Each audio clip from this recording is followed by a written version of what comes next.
Hey there! Tonight, we're traveling to a place most history books forget to mention.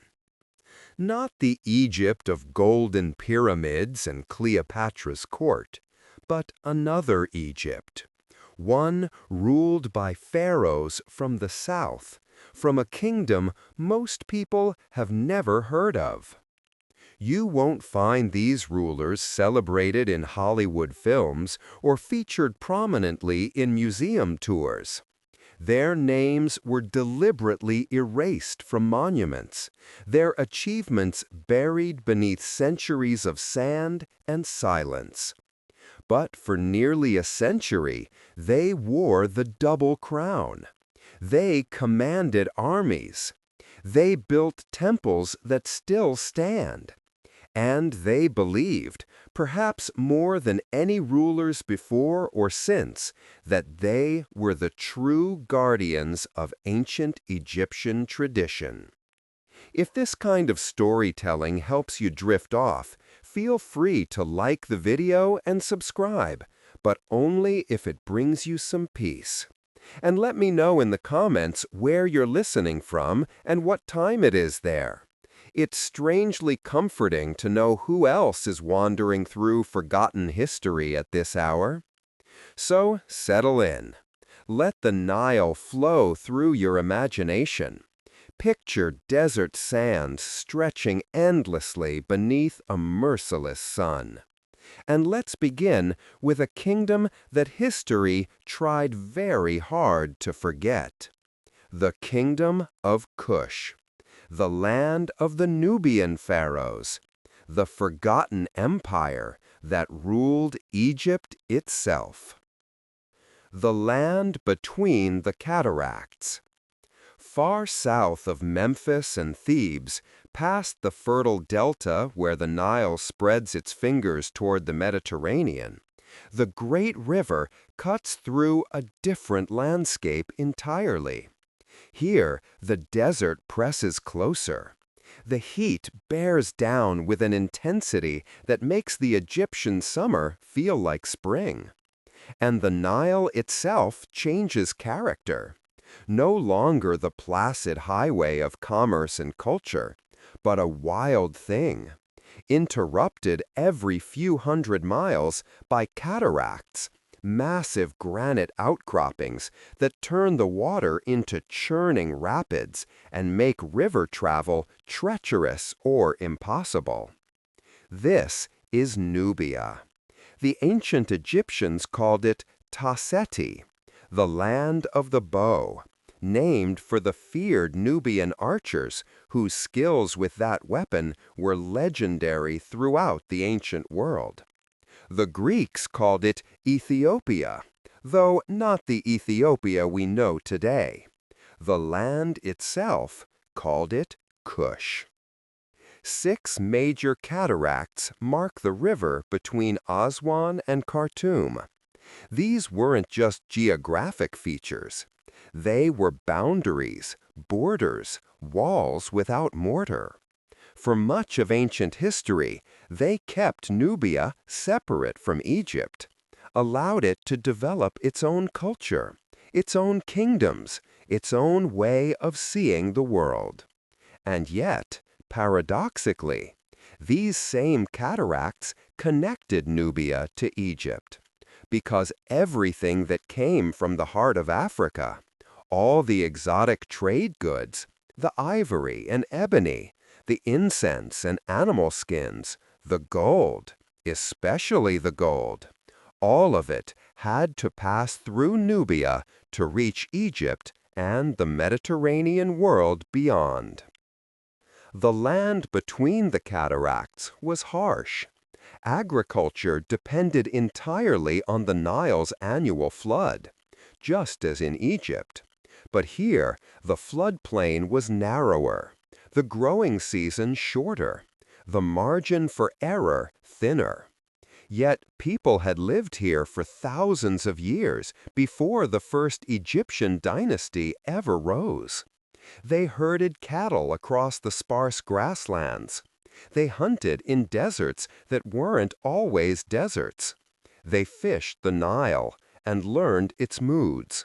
They buried their dead with care and ceremony, wrapping them in leather and placing them on their sides, faces turned north toward Egypt, as if even in death they were watching that powerful neighbor. By the time the Egyptian Old Kingdom was building its massive pyramids at Giza, a sophisticated culture called Kerma had emerged in Nubia. The city of Kerma, located near the Third Cataract, grew into something remarkable. Massive mud brick structures rose from the desert floor. A temple complex dedicated to local gods dominated the skyline. Elite burials revealed a society of considerable wealth and organization. Pottery from Kerma was distinctive, polished to a deep black with red tops, a style instantly recognizable. The people of Kerma traded with Egypt, yes, but they weren't Egyptians. They had their own language, their own gods, their own way of honoring the dead. And they were strong. Egyptian texts from the Middle Kingdom speak nervously of Kerma's power, of its fortifications, of its warriors. At one point, around 1700 years before the Common Era, Kerma nearly conquered Egypt itself. Egyptian forces were the sacred mountain and the rise of Napata. After the Egyptians withdrew, the Nubians didn't abandon what they'd learned. Instead, they made it their own. The temples the Egyptians had built remained, but now Nubian priests tended them. The hieroglyphs the Egyptians had taught were still written, but now they recorded Nubian kings and Nubian victories. And Jebel Barkal, that sacred mountain the Egyptians had claimed for Amun, became the spiritual heart of a new kingdom. Napata rose near the base of Jebel Barkal, close to the Fourth Cataract. It wasn't the only city in Nubia, but it became the most important, politically, religiously, symbolically. The mountain itself loomed over everything, a lonely peak of sandstone and granite rising abruptly from the flat desert, visible for miles in every direction. Its shape suggested something to ancient eyes, a royal crown, perhaps, or a rearing serpent. More importantly, on the mountain summit, natural erosion had created a formation that looked uncannily like a uraeus, the sacred cobra that adorned the crowns of pharaohs. To the Nubians, this was proof. Amun himself had marked this place. Any king crowned here, any king who controlled this mountain and its temple, was not just a Nubian ruler. He was chosen by the gods. He was legitimate. He was Pharaoh. The first rulers of this new Napatan kingdom remain shadowy. Alara, who probably ruled sometime between 800 and 760 before the Common Era, is remembered as the founder of the dynasty, though no contemporary inscriptions from his reign survive.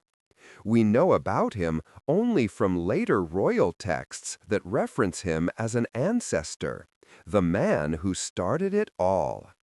After Alara came Kashta, whose name ironically means the Kushite in Egyptian. Kashta was more ambitious than his predecessor.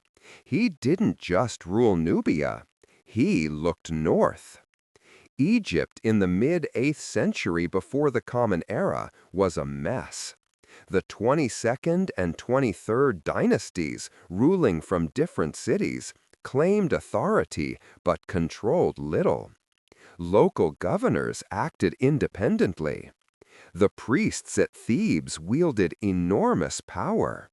The delta was fragmenting into petty kingdoms. To a strong ruler looking north from Napata, Egypt must have looked like an invitation, not an enemy to be conquered, but a sick patient requiring a healer, a kingdom that needed someone to restore it to its former glory. Kashta moved north peacefully, or mostly peacefully. He focused on Thebes, the ancient religious capital of Egypt.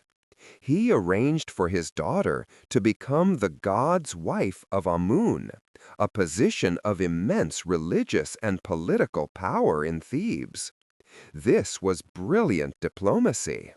By placing a Kushite princess in this role, Kashta effectively gained control of Thebes without a battle, without alienating the powerful priesthood, without appearing as a foreign conqueror.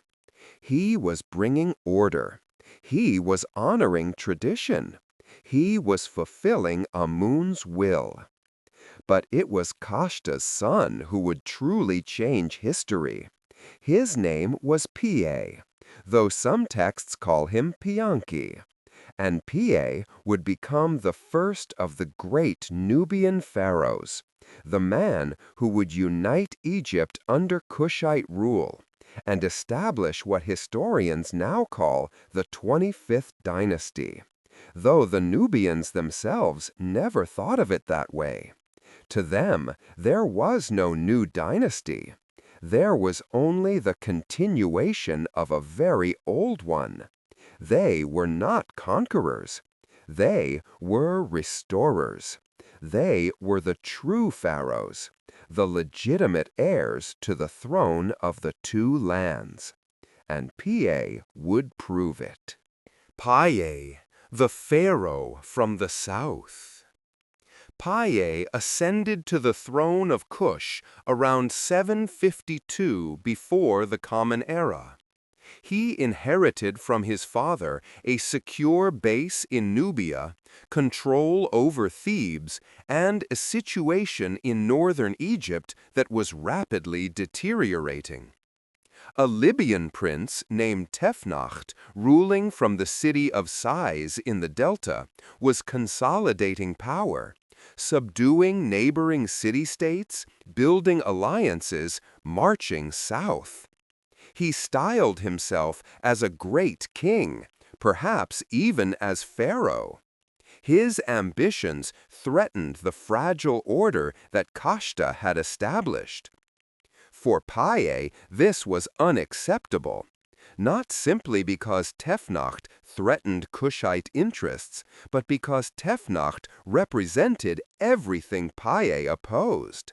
He was a usurper. He showed no respect for the ancient traditions. He didn't properly honor the gods. He didn't understand what it meant to be pharaoh. Piye, on the other hand, was a traditionalist. He believed deeply in Egyptian religion and culture. He saw himself as the true guardian of Egypt's heritage, more Egyptian in spirit than the Egyptians themselves. So Piye gathered his army and marched north. But this wasn't a typical military campaign. At every temple along the way, Piye stopped to make offerings to the gods. He purified himself in ritual baths. He had his soldiers do the same. He dressed his troops in fine linen before battle, as if they were priests preparing for a ceremony rather than warriors preparing for combat. He sprinkled water from the sacred lake at Karnak on his men, blessing them, sanctifying them, preparing them not just to fight, but to fight righteously. The campaign that followed was methodical and devastating. Piye moved north through Middle Egypt, securing cities one by one. Some submitted without a fight, recognizing his legitimacy. Others resisted and were crushed. The great city of Hermopolis resisted fiercely, so Piye besieged it, cut off its water supply, and starved it into submission. The ruler of Hermopolis, a man named Namlat, finally surrendered, and Piye made an example of him, forcing him to grovel and proclaim Piye's greatness before all the assembled nobles and soldiers. Then came Memphis, the ancient capital, the city of Ptah, one of the greatest cities in the ancient world. Memphis had walls of massive white limestone. It had a powerful garrison. Its fall would signal the end of any organized resistance in northern Egypt. Tefnacht was there, ready to make a stand. Piye's generals advised caution. The walls were too strong. A siege would take months. Better to bypass Memphis and deal with it later. Piye refused. He knew the symbolic importance of Memphis. To truly be Pharaoh, to truly restore Egypt, Memphis had to fall.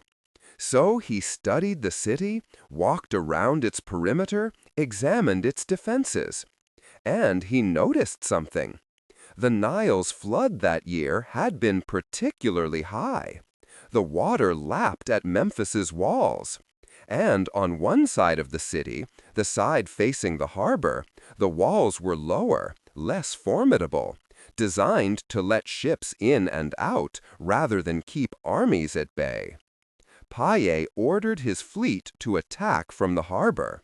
Nubian soldiers, skilled sailors, and fierce fighters drove their boats directly against the water gates. They scaled the lower walls while Memphis's defenders, caught completely off guard, scrambled to respond. The city fell in a single day. Tefnacht, seeing the battle was lost, fled north into the marshes of the delta.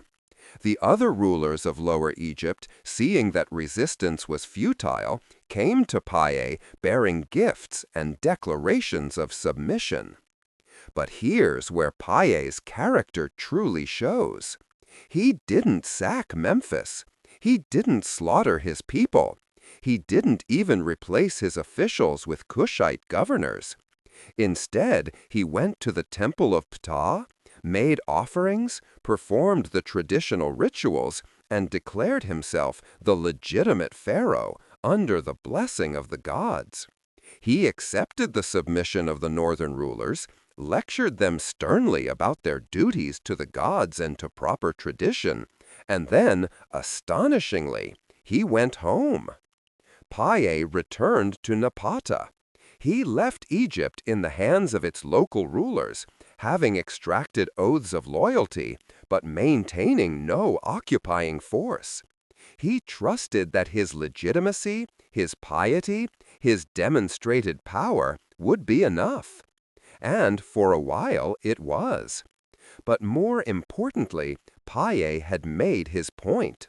He had proven that the Kushites weren't barbarians from the south. They were the true pharaohs, the rightful kings, the chosen of Amun. We know all this because Piye had the entire campaign recorded on a massive granite stela, carved in beautiful hieroglyphics and erected at the temple of Amun in Jebel Barkal. This victory stela of Piye is one of the longest and most detailed military accounts from ancient Egypt. It's also revealing in its details. It describes not just battles, but purification rituals. It mentions Piye's anger at seeing Tefnacht's horses starving because a proper pharaoh cares for his animals. It records Piye's disappointment that some of the surrendering rulers hadn't properly circumcised themselves according to Egyptian custom, which meant he couldn't even eat with them. These details paint a picture of a man who genuinely believed he was restoring Egypt's greatness, not conquering a foreign land. Piye wasn't an invader. In his own mind, he was a reformer, a purifier, the pharaoh that Egypt needed, even if Egypt didn't know it yet. And when he died, around 715 before the Common Era, he was buried not in Egypt, but at El Kuru, near Napata, in a pyramid. Not a mud brick structure, not a simple tomb, but a true pyramid. The first pyramid built in the Nile Valley in nearly 1,000 years. Piye had revived the old ways, and his successors would continue the work he'd begun. The consolidation. Shabaka takes the throne. After Piye's death, the Kushite hold on Egypt weakened. The northern rulers, no longer facing Piye's personal authority and military might, began reasserting their independence.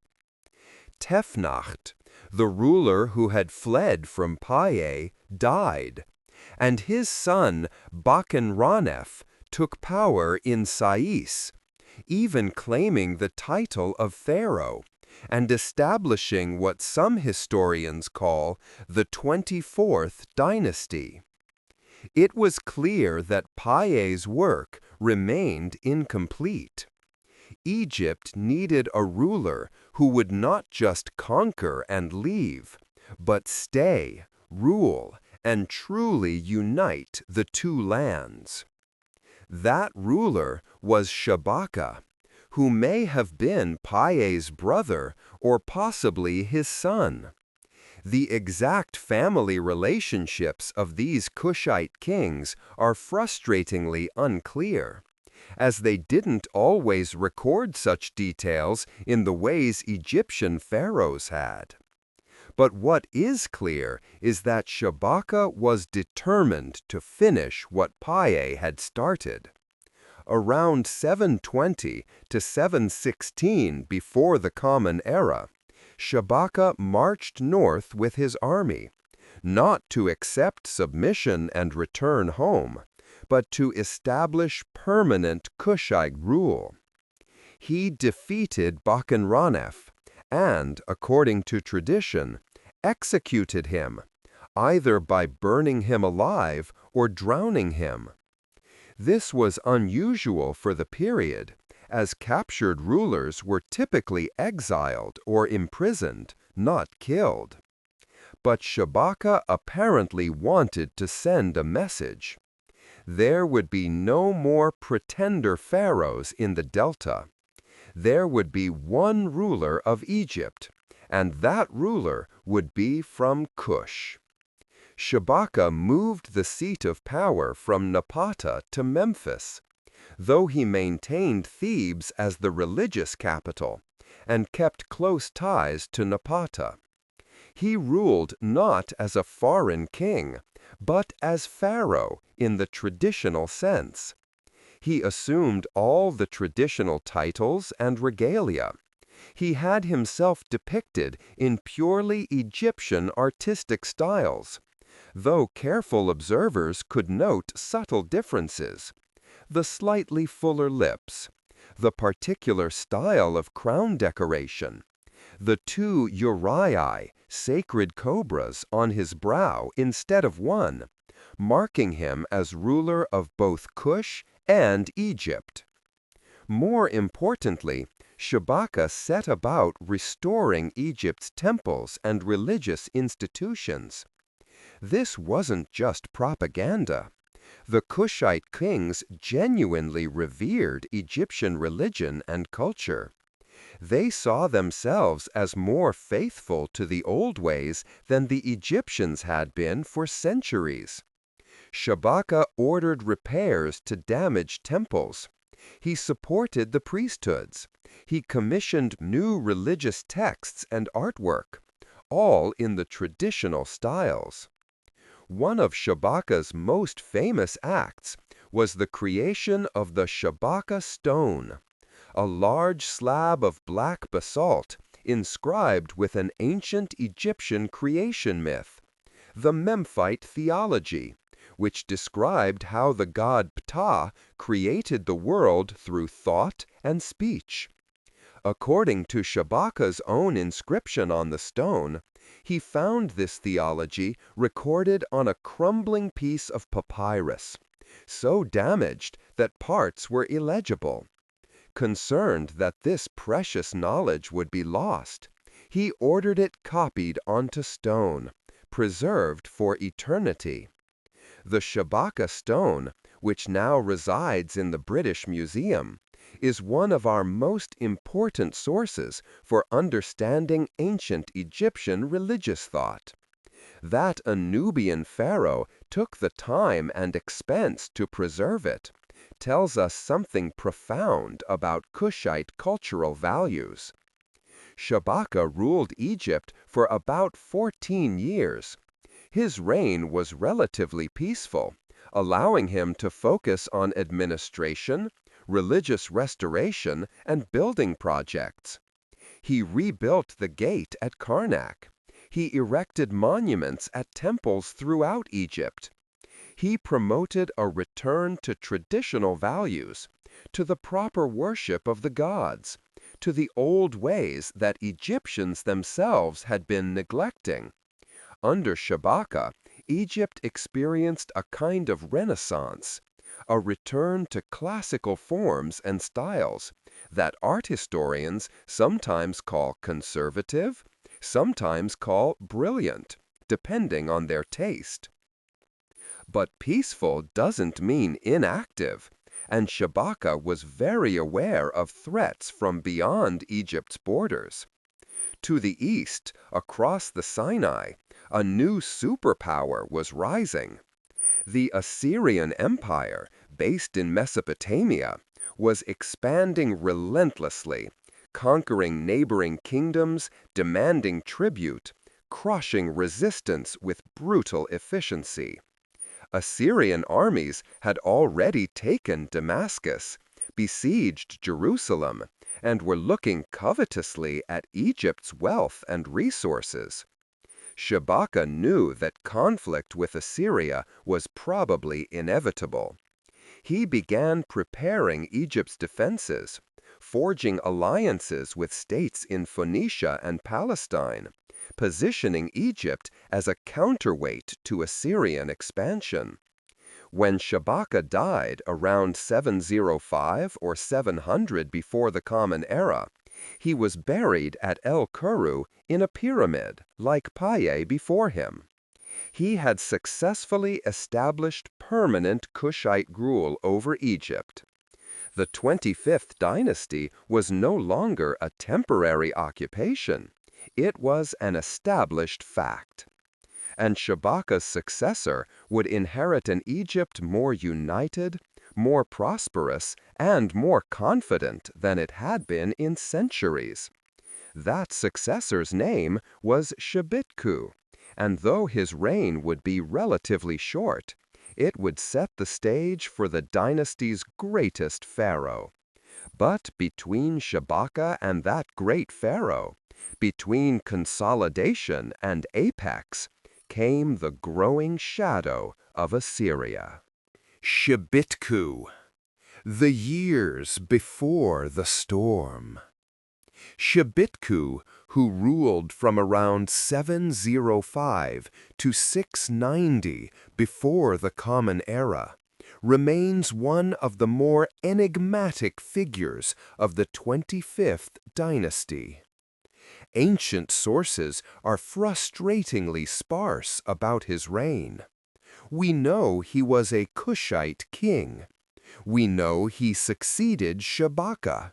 We know he continued the dynasty's policies of supporting Egyptian religion and culture. Beyond that, details blur and sources conflict.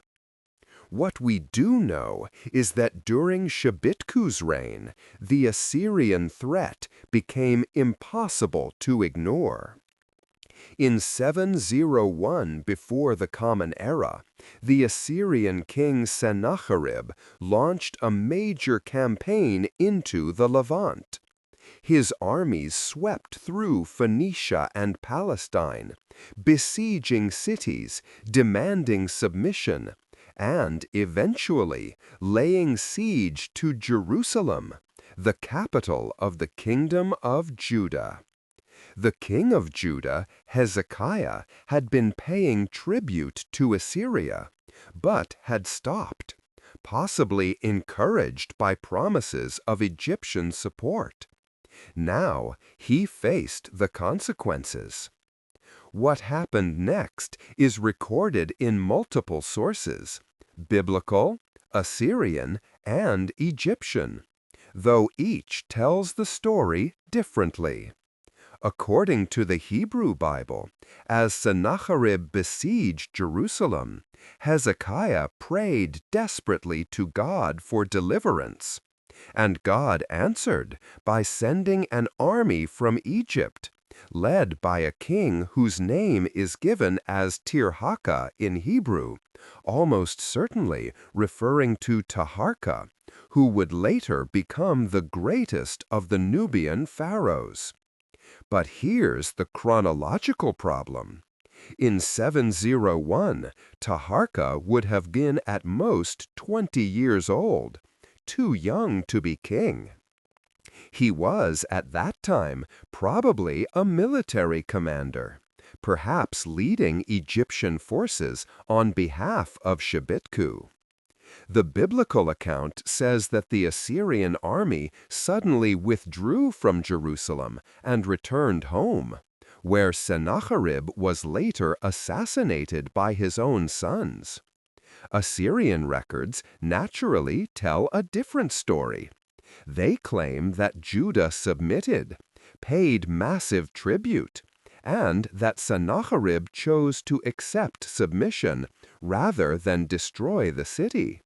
They make no mention of a disastrous defeat or a plague or divine intervention. But they also don't really explain why Sennacherib, with Jerusalem surrounded and helpless, didn't simply take the city as he had taken so many others. Some historians speculate that an Egyptian army, possibly led by the young Taharka, did engage the Assyrians, perhaps not in a decisive battle, but in enough of a skirmish to make Sennacherib reconsider the cost of continuing the campaign.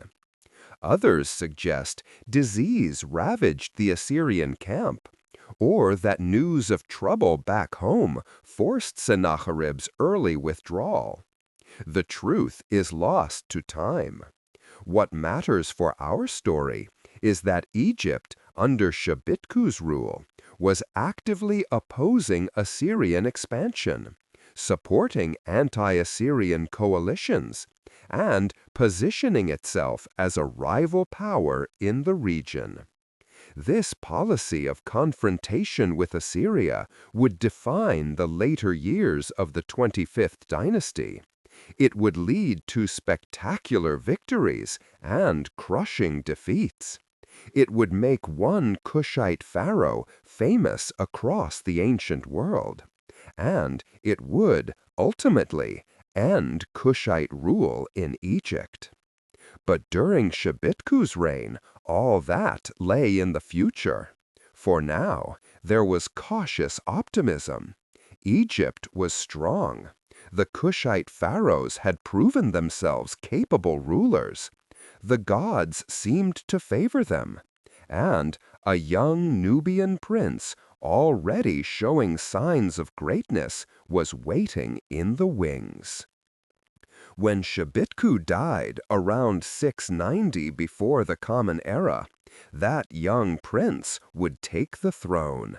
His name was Taharka, and his reign would be the high point of the 25th dynasty, a time of prosperity and cultural flowering, of ambitious building projects and military adventures, of triumph and tragedy. Taharka would become the most famous of all the Nubian pharaohs, remembered in the Bible, mentioned in classical sources, his name carved on monuments from Sudan to Palestine. His story is the story of the Kushite Empire at its zenith, and it begins, appropriately enough, with water. Taharka, the great builder and warrior king.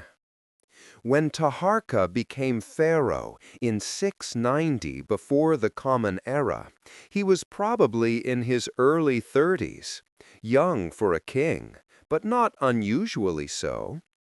He had already proven himself as a military commander, possibly at the battle near Jerusalem, certainly in other campaigns. He knew Egypt well, having lived there during his uncle's reigns. He understood the importance of the priesthoods, the power of the temples, the expectations placed on a pharaoh. And he was ready. The early years of Taharka's reign were blessed, not just metaphorically, but literally, materially blessed by forces beyond any king's control.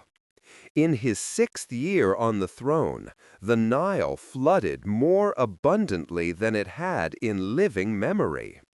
The waters rose and spread across the floodplains, depositing their rich silt, soaking the fields, promising abundant harvests. Ancient texts describe the inundation as a miracle, a sign of divine favor. For a society entirely dependent on the Nile's annual flood, this was better than any military victory. It meant full granaries. It meant wealth. It meant the resources to pursue ambitious plans. And Taharka had ambitious plans. He launched a building program that rivaled anything Egypt had seen in centuries.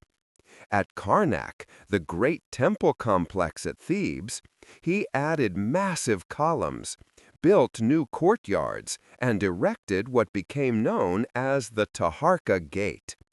Of the 10 enormous columns he built there, crowned with delicate papyrus capitals, only one remains standing today. But even that single column impresses visitors with its scale and craftsmanship. At Jebel Barkal, his spiritual homeland, he expanded the Temple of Amun, turning it into a complex nearly as grand as Karnak itself, a symbolic statement that Nubia and Egypt were now equal partners in a unified empire. But Taharka didn't just build in the major centers. He established what historians now call temple towns throughout Egypt and Nubia, smaller religious complexes that served not just as places of worship, but as administrative centers, as hubs for local government, as collection points for taxes and redistribution of goods. These temple towns helped integrate Egypt and Nubia into a single economic and administrative system, with priests and officials moving between north and south, with Egyptian scribes working in Nubia and Nubian administrators working in Egypt, creating a truly unified kingdom in a way that hadn't existed before. Taharka's devotion to the gods was genuine and deep. He made enormous donations to temples, especially to the cult of Amun. Inscriptions at Kawa, one of the major temple towns, record that he gave vast amounts of gold to the priests. He personally participated in religious festivals. He commissioned new statues of the gods and of himself, always depicted in traditional Egyptian style, but with subtle Nubian features, wearing the double crown, decorated with 2 uraei instead of 1, symbolizing his dual kingship over Egypt and Kush. Under Taharka, art and architecture flourished. Sculptors returned to the styles of Egypt's glorious past, the Old and Middle Kingdoms, producing works that were both classically beautiful and technically superior. Craftsmen created jewelry of stunning intricacy. Scribes copied ancient texts. The cultural integration of Egypt and Kush reached such a point that later historians would struggle to separate what was Egyptian from what was Nubian, because the two had become so thoroughly blended. But prosperity and cultural achievement didn't mean peace. The Assyrian threat that had worried Shabitku became an active crisis under Taharka. In 674 before the Common Era, Esarhaddon, who had become king of Assyria after Sennacherib's assassination, sent his armies against Egypt. This first invasion was a disaster for the Assyrians. Taharka's forces met them near the border and dealt them a crushing defeat.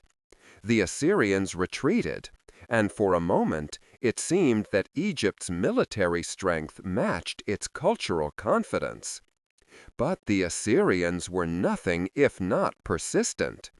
In 671 before the Common Era, Esarhaddon returned with a larger army, better prepared, more determined. This time, Taharka's forces couldn't stop them.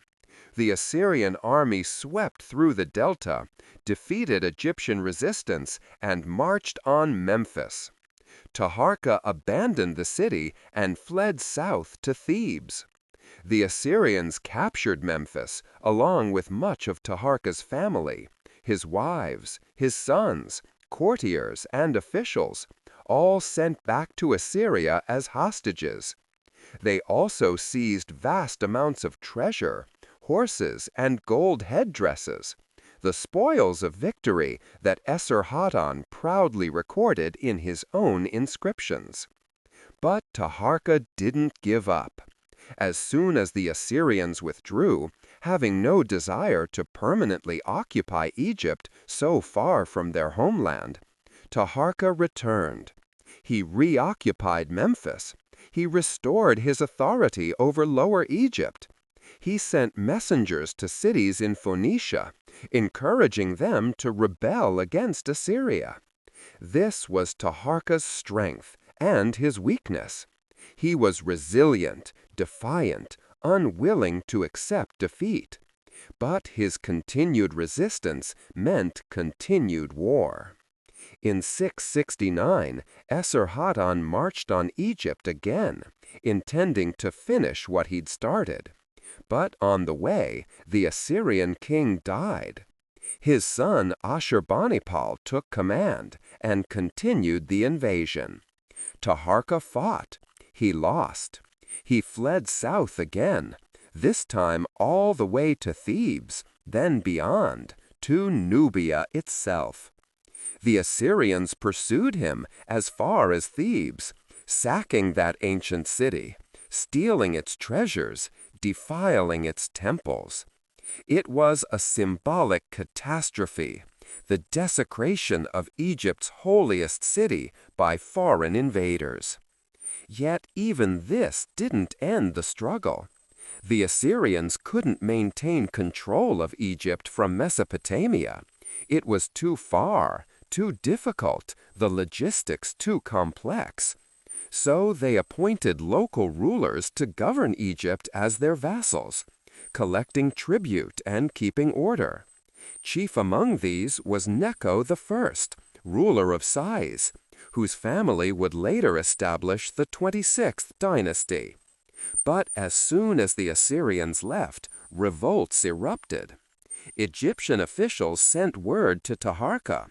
The Kushite Pharaoh, despite everything, still commanded loyalty. Taharka attempted one more return, but it failed. The Assyrians came back, crushed the revolt, and this time they didn't just sack Thebes. They deliberately destroyed Kushite monuments, knocked the heads off statues, chiseled Taharka's names from temple walls, trying to erase him from history. It worked, in a way. For centuries, Taharka and the other Nubian pharaohs would be forgotten or misunderstood, their achievements attributed to others, their monuments unidentified. Exhausted, defeated, but unbroken, Taharka returned to Nubia for the last time. He died there in 664 before the Common Era and was buried at Nuri, a new royal cemetery he'd established during his reign. His pyramid was the first and largest at Nuri, built in the traditional style, but steeper than Egyptian pyramids, a distinctly Nubian touch. Inside, over 1,000 shabtis, magical servant figures meant to work for him in the afterlife, accompanied his mummified remains. His tomb was filled with gold, with precious oils, with everything a pharaoh would need in the world beyond. Taharka's legacy is complex. Militarily, he failed to hold Egypt against Assyria. But the final act, Tantamani, and the end of the dream. After Taharka died, the throne passed not to one of his sons, but to a nephew, a man named Tantamani, who may have been a son of Shabaka. The exact succession is, as usual with this dynasty, somewhat unclear. But Tantamani's determination was crystal clear. He would not accept the loss of Egypt. He would restore Kushite rule. He would finish what Piye had started, and what Taharka had fought so hard to maintain. In 663 before the Common Era, Tantamani marched north with his army. Remarkably, he had initial success. Egyptian officials who had been installed by the Assyrians as puppet rulers found themselves facing a Kushite army and a population that still remembered the prosperity of Taharka's early reign. Some cities submitted without a fight. Tantamani recaptured Memphis. For a brief, shining moment, it looked like the Kushite restoration might succeed. But the Assyrians responded with overwhelming force. Ashurbanipal, now fully established as Assyria's king, was done playing games with Egypt. He sent his armies south with clear orders: crush this rebellion permanently. The Assyrian forces, battle-hardened from campaigns across the Middle East, equipped with iron weapons and siege engines, trained in tactics that had conquered kingdom after kingdom, swept through Egypt like a scythe through wheat. Tantamani fought. He lost. He retreated. The Assyrians pursued him to Thebes, and there they committed an act of destruction that reverberated across the ancient world. They sacked Thebes. Not just occupied it, not just looted it. They sacked it, burning temples, stealing the gold from statues, defiling shrines, carrying away everything of value. Thebes, the great city, the religious heart of Egypt, the place where pharaohs had been crowned for over 1,000 years, was left a smoking ruin. The sack of Thebes in 663 before the Common Era marked the end of Kushite rule in Egypt. Tantamani fled south, back to Nubia, and this time he didn't return. He couldn't. Egypt was lost. The Assyrians installed their chosen rulers, particularly Psamtik I, son of Necho, and backed him with enough military might to keep him on the throne. Psamtik would eventually establish the 26th dynasty and would go to great lengths to erase any memory of the Kushite Pharaohs. Tantamani ruled as king of Kush for another decade, dying around 653 before the Common Era. He was buried at El Karu, near Piye and Shabaka, in a pyramid that spoke of continued wealth and power. Because although the Kushites had lost Egypt, they hadn't lost Nubia. The kingdom of Kush would continue for another 1,000 years, moving its capital south to Meroe, developing its own writing system, maintaining its pyramids and temples, remaining a significant power in northeast Africa until the 4th century of the Common Era. But they never ruled Egypt again. And Egypt's later dynasties worked very hard to make sure the Kushite period would be forgotten. Psamtik II, the third ruler of the 26th dynasty, deliberately vandalized Kushite monuments throughout Egypt. His workers chiseled off faces from statues.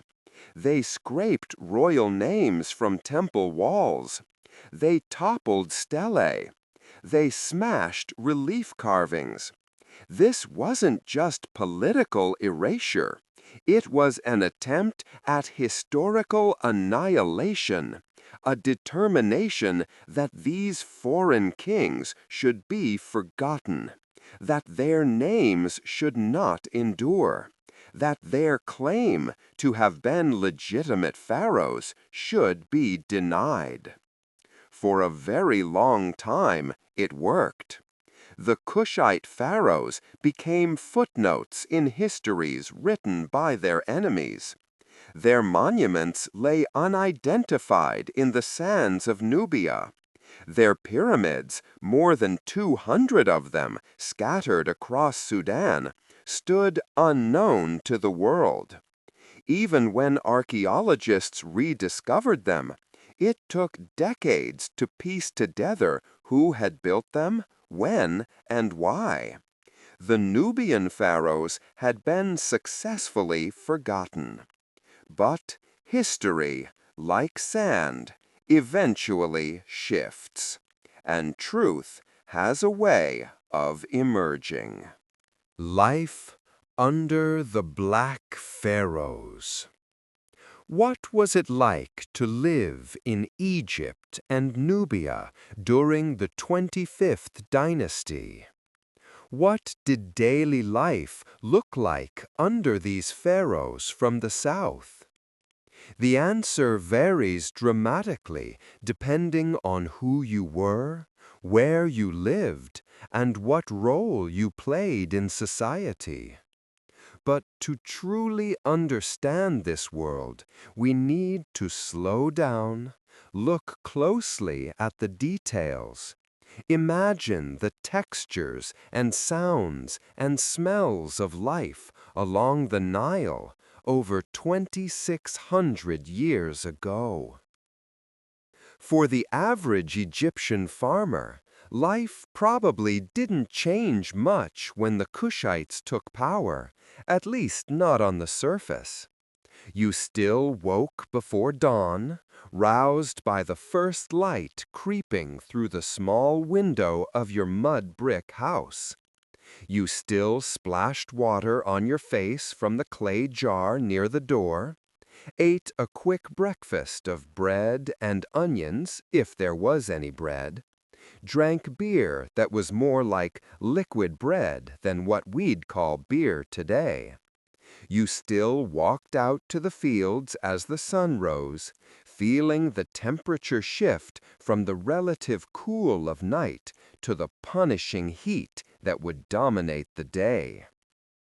You still worked in the fields during the growing season, depending entirely on the Nile's annual flood to make your land productive. When the inundation came, in summer, you waited, watching the water rise and spread across the floodplain, hoping it would be high enough to reach all your land, but not so high it would destroy your house. You watched the water carry its precious cargo of silt from the highlands of Ethiopia and Sudan, that rich, dark mud that would make your crops grow. And when the waters receded, leaving the fields soft and fertile, you planted barley and emmer wheat mostly, but also flax for linen, onions and lettuce, beans and lentils.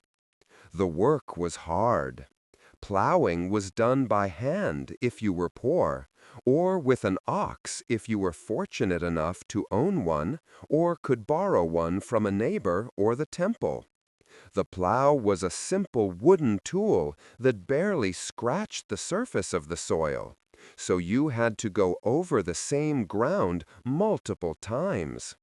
Sowing was done by hand, walking the furrows, scattering seed, hoping the birds wouldn't eat too much of it before it germinated. Watering required constant work with a shaduf, a long pole with a bucket on one end and a counterweight on the other, raising water from canals and dumping it into irrigation ditches. Your back ached. Your hands blistered. The sun beat down mercilessly. But this was life. This was what your father had done, and his father before him. This was what you taught your sons to do, assuming you had sons who survived infancy, which was never guaranteed. Disease, malnutrition, accidents, all could take a child before they reached adulthood. You prayed to the gods for protection, made small offerings at the local shrine, wore amulets you hoped would keep evil spirits away. You still paid taxes, of course, of course.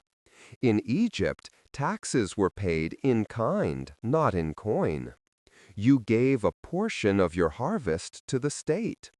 Officials came around at harvest time, measuring your fields, calculating what you owed, taking their share before you even brought the grain home. Now, under Kushite rule, those officials might speak with a different accent, or wear their hair in a different style, with the shaved sides and distinctive topknot that marked them as Nubian. But they still demanded the same percentage. They still threatened punishment if you tried to hide any of the harvest.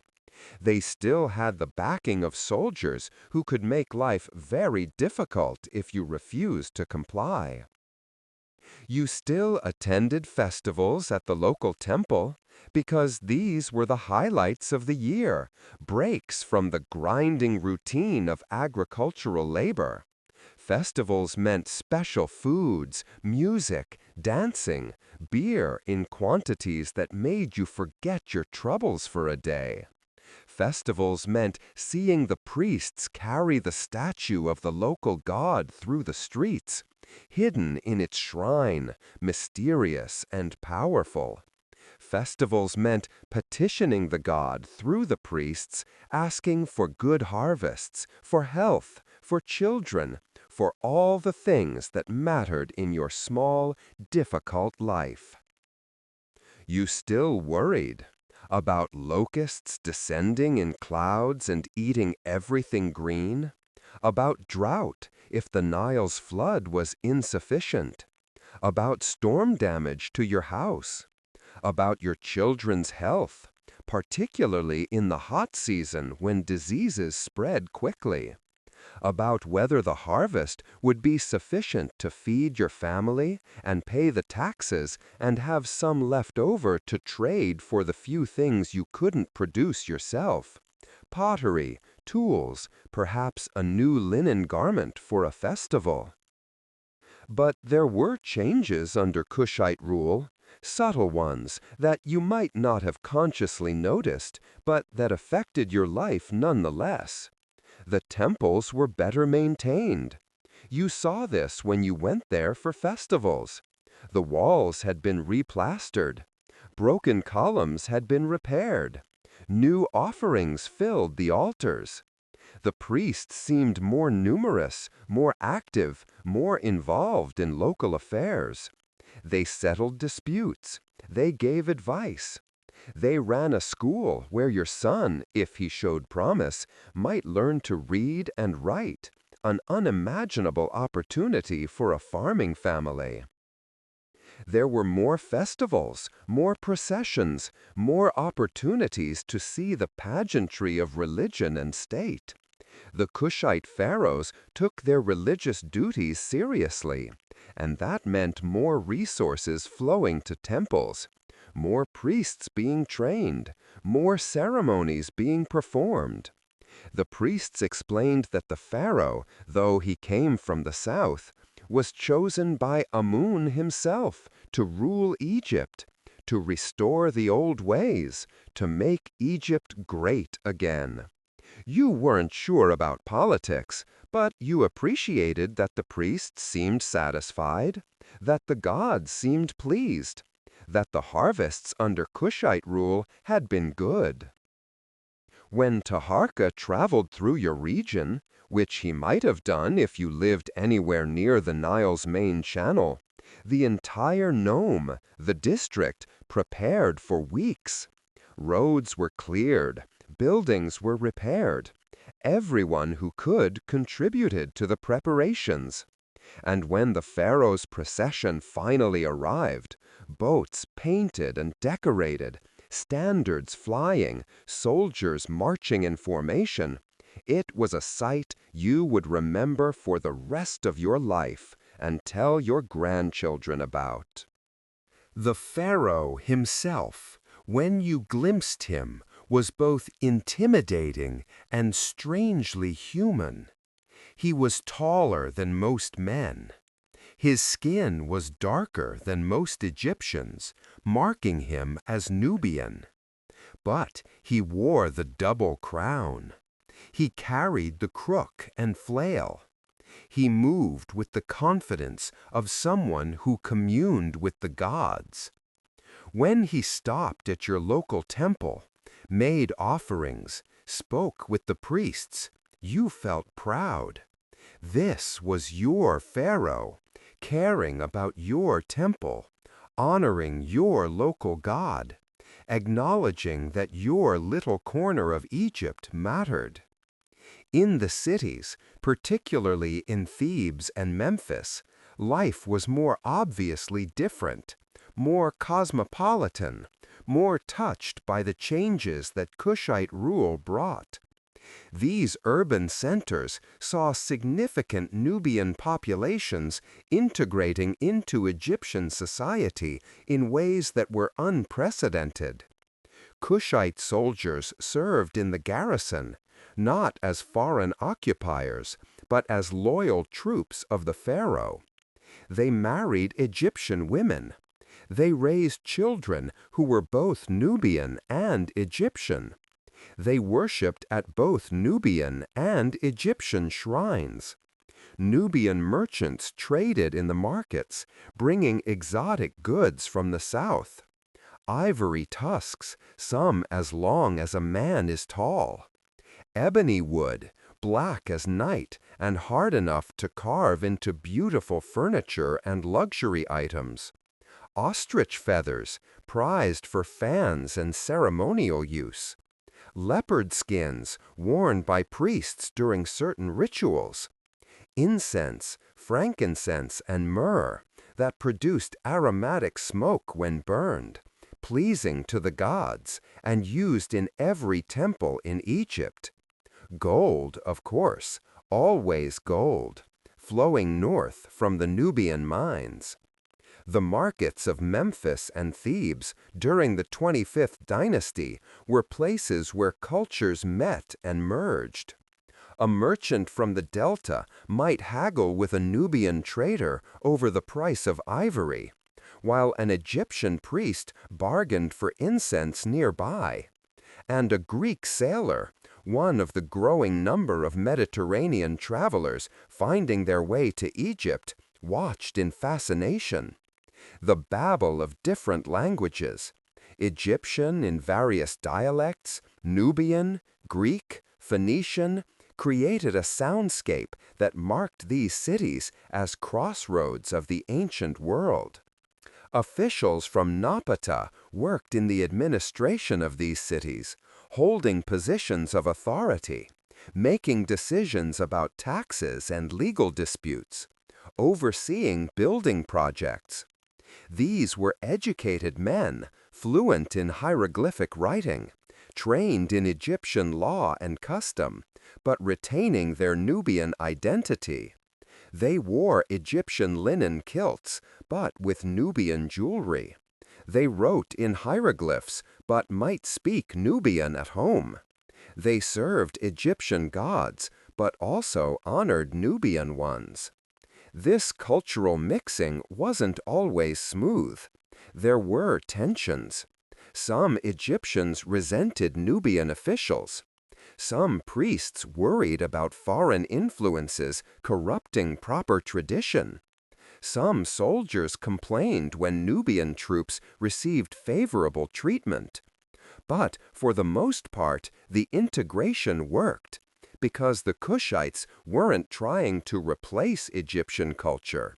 They were trying to join it, to become part of it, to be recognized as legitimate participants in Egyptian civilization. The visible symbols of this cultural blending were everywhere in the cities.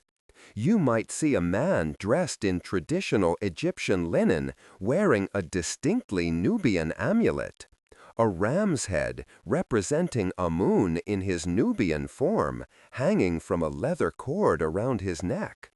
You might hear Kushite hymns at the Temple of Karnak, sung in Egyptian but with musical phrases and rhythms that came from the south. You might watch a religious procession where Egyptian priests carried traditional Egyptian gods, while Nubian priests followed with offerings, and both groups treated each other with equal respect. Architecture showed the same blending. New buildings in Memphis combined Egyptian design principles with occasional Nubian touches. A doorway might be purely Egyptian in proportion and decoration, but the paint colors might be slightly different, the reds deeper, the blacks more intense, reflecting Nubian aesthetic preferences. Temple decorations showed the pharaoh in traditional Egyptian poses and costumes, but with 2 uriah on his crown instead of 1, with slightly different facial features, with inscriptions that mentioned Napata alongside Thebes as centers of royal power. The workshops of the cities hummed with activity during the 25th dynasty. Sculptors worked on statues for the new temples. Taharka was building. Bronze casters created ritual objects and divine images.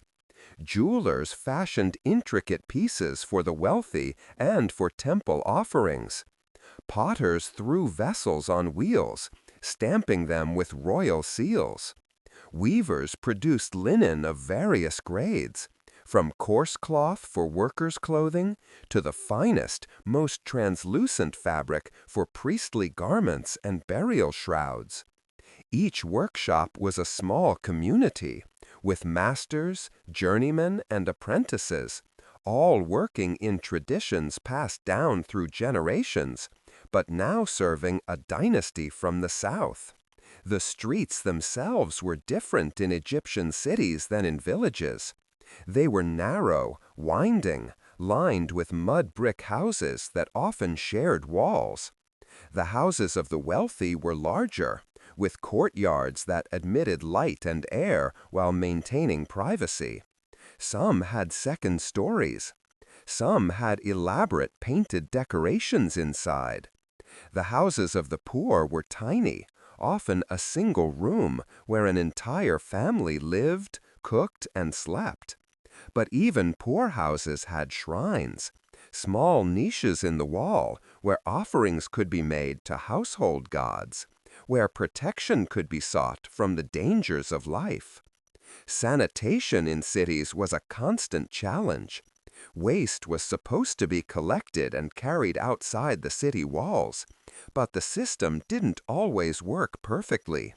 Smells could be overpowering in hot weather. Flies were everywhere. Disease spread easily in crowded conditions. Infant mortality was high. Life expectancy was short. A man who reached 40 was considered old. Many people showed signs of hard physical labor, arthritis, dental problems from grit in the bread, eye diseases from the ever-present dust. But cities also offered opportunities unavailable in villages. If you were clever, if you could read and write, if you had connections, you might find work as a scribe, sitting in the shade, copying documents, making records, conducting the endless bureaucratic work that kept a kingdom functioning. If you were strong and skilled, you might join a craft guild, learning pottery or metalwork or carpentry. If you were ambitious and ruthless, you might become a merchant, buying low and selling high, accumulating wealth that would have been impossible for a farmer. For women, city life offered slightly more freedom than village life, though their opportunities remained limited by modern standards. Wealthy women managed household affairs, supervised servants, participated in religious festivals, and sometimes even owned property. Poor women worked alongside their husbands in craft production, sold goods in markets, or worked as servants in wealthy households. A few women became priestesses, positions that carried respect and modest income. And of course, some women turned to prostitution, an ancient profession that existed in every ancient city. For the elite, for scribes and priests, for wealthy merchants and landowners, the Kushite period could be a time of opportunity. The pharaohs were generous patrons of the arts and religion. They commissioned works of art, funded temple expansions, paid well for quality craftsmanship. If you were a skilled sculptor, you might be employed to create statues for one of Taharka's temple towns. If you were a scribe with knowledge of ancient texts, you might be asked to help copy manuscripts for the royal library. If you were a priest with the right connections, you might rise to positions of significant power, because the Kushite pharaohs respected and empowered the priesthood in ways that hadn't been common in recent centuries. In Nubia itself, life was different yet again, a world where Kushite culture dominated, even though Egyptian influence was everywhere, woven into the fabric of daily existence. Cities like Napata and Kerma, Meroe and Kawa were cosmopolitan centers where Egyptian scribes worked alongside Nubian administrators, where temples built in Egyptian style housed Nubian gods alongside Egyptian ones, where the lines between the two cultures blurred into something new, something that was neither purely Egyptian nor purely Nubian, but a synthesis of both. The Kushite heartland was wealthy during the 25th dynasty, perhaps wealthier than it had ever been or would be again until centuries later. Gold flowed from the mines in the eastern desert, brought to the cities by caravans that traveled dangerous routes through waterless wastes, always vulnerable to bandits, but protected by armed guards, and the knowledge that the pharaoh would punish anyone who attacked his gold supply.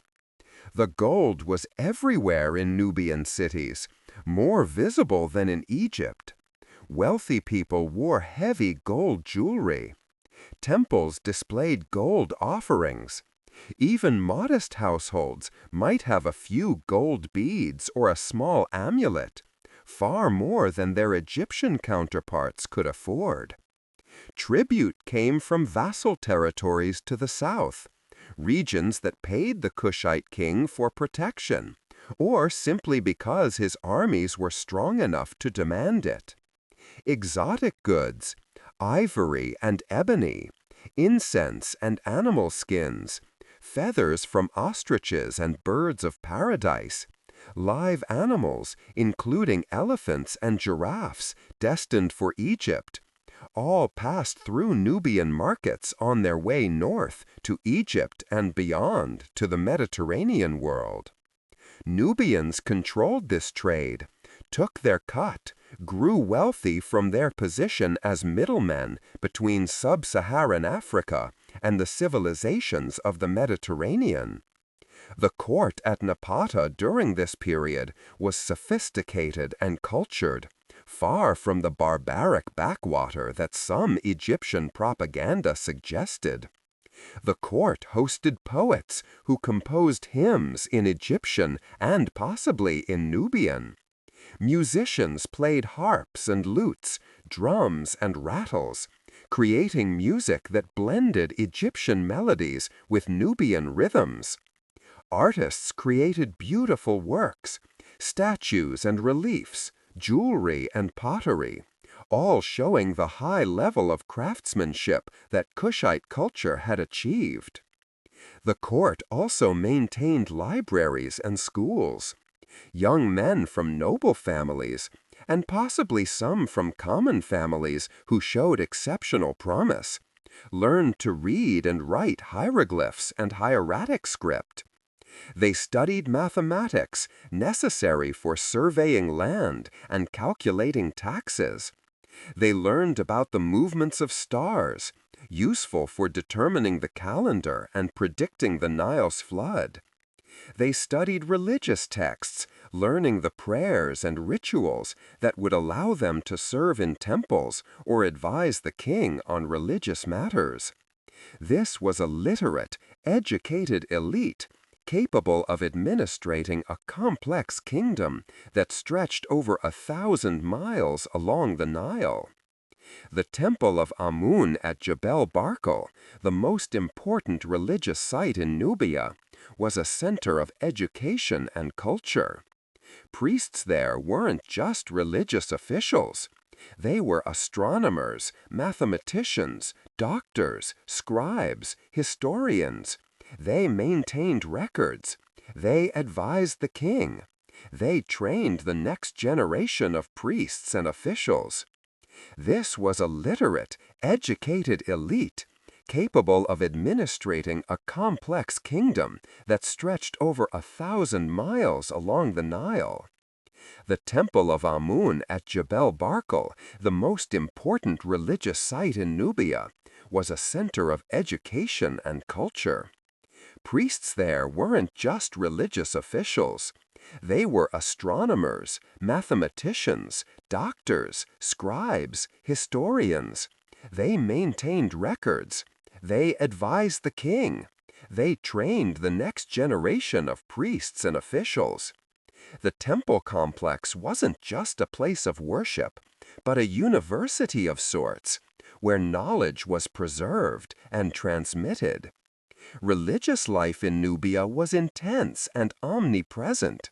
The Kushites weren't just politically sophisticated and militarily powerful. They were deeply, genuinely pious, perhaps more pious than contemporary Egyptians, or at least their piety manifested more visibly. They believed utterly that their rule over Egypt was divinely ordained, that Amun himself had chosen them to restore and protect Egyptian civilization. This wasn't propaganda. This wasn't political calculation. This was genuine belief, held by king and commoner alike. Every major decision the king made involved consultation with priests, who would perform rituals, make offerings, and interpret signs to determine the god's will. Every military campaign began with elaborate sacrifices and prayers for victory. Every building project started with religious ceremonies to sanctify the ground and ask the god's blessing. Even minor personal decisions might involve consulting oracles, seeking divine guidance for marriage choices or business decisions or travel plans. The blending of Egyptian and Nubian religious traditions created something unique that existed nowhere else in the ancient world. Amun remained the chief god, the king of gods, but he took on qualities of the ancient Nubian ram god, depicted with curling horns rather than the straight horns of Egyptian rams. This ram-headed Amun became a specifically Kushite deity, recognized in Egypt but most powerful in Nubia, where his main temple at Jebel Barkal was believed to be his true home, more important even than Karnak in Thebes. Apedemoc, the lion-headed Nubian war god, was worshipped alongside Egyptian deities like Mut and Horus and Isis. This wasn't seen as contradictory. The Kushites believed in a large, complex pantheon where different gods had different roles, different areas of influence, different relationships with humans.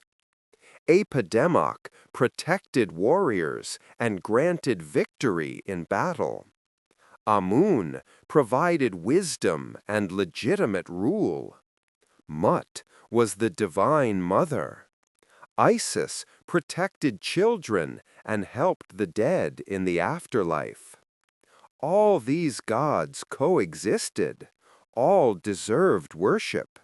All required proper rituals and offerings. Temples in Nubian cities often had multiple sections devoted to different gods and different traditions. One courtyard might be purely Egyptian in design and decoration, with reliefs showing traditional Egyptian scenes and inscriptions in hieroglyphs praising Ra or Osiris. Another courtyard, separated by a wall or a gateway, might be Nubian in character, with different architectural details, different artistic styles, reliefs showing Apedemoc or other Nubian gods. Priests trained in both traditions moved between these spaces, performing rituals that combined elements from each culture, creating ceremonies that were neither purely Egyptian nor purely Nubian, but distinctly Kushite. Death and the afterlife were paramount concerns in Kushite society, just as in Egyptian. The Kushites adopted Egyptian mummification practices, learning from Egyptian priests how to preserve bodies for eternity. They believed in the Egyptian concept of the afterlife, the dangerous journey through the underworld, the judgment of the soul by Osiris, the possibility of eternal life if one passed the judgment. But they adapted these beliefs to their own traditions, creating burial practices that were recognizably related to Egyptian ones, but also distinctly different. Kushite tombs were oriented differently than Egyptian ones. Egyptian tombs typically faced west, toward the setting sun and the land of the dead. Kushite tombs often faced east, toward the rising sun and perhaps toward Egypt itself. The burial chambers were decorated with scenes from the Book of the Dead, but the specific scenes chosen, the way they were arranged, the additional imagery included, all showed Nubian preferences and interpretations. Grave goods in Kushite tombs combined Egyptian and Nubian objects in fascinating ways. A single tomb might contain Egyptian Shabti figures, those magical servants meant to work for the deceased in the afterlife, alongside Nubian pottery vessels decorated with traditional geometric patterns. Egyptian papyrus scrolls with prayers and spells might be buried with the dead, along with Nubian amulets showing ram's heads or other local symbols. Jewelry might be purely Egyptian in design, or purely Nubian, or, more commonly, a blend of both traditions. The social structure of Kushite society was hierarchical, but perhaps slightly less rigid than in Egypt. At the top sat the king, the core, who was both political ruler and divine figure, chosen by the gods to lead his people. Below him were the royal family, nobles who held high positions at court, owned large estates, commanded troops, and advised the king. Then came priests, who held significant power because of their religious authority and their role in legitimating the king's rule. Below them were the artisans and scribes, skilled workers whose abilities were valued and who could accumulate modest wealth. Then came soldiers, farmers, and herders, the bulk of the population. At the bottom were servants, laborers, and slaves, people with no freedom, no property, no power over their own lives. Women in Kushite society held positions of power and respect that were unusual for the ancient world. The role of Queen Mother, the Kandake, was particularly important. These were not merely ceremonial positions. Queen Mothers influenced policy, controlled resources, and in some cases ruled in their own right. Egyptian queens had sometimes held significant power, but in Kush it was more institutionalized, more expected. This would continue even after the loss of Egypt, with later Nubian queens leading armies and ruling as monarchs. Military service was a fact of life for many Kushite men. The famous Nubian archers, whose skills were legendary throughout the ancient world, formed elite units in the pharaoh's army. Training began young. Boys learned to shoot with precision at long range, to maintain their equipment, to move quickly across difficult terrain. Service in the army could bring rewards, land grants, elevated status, even minor administrative positions for those who distinguished themselves. Religious life permeated everything. The Kushites weren't just politically sophisticated and militarily powerful.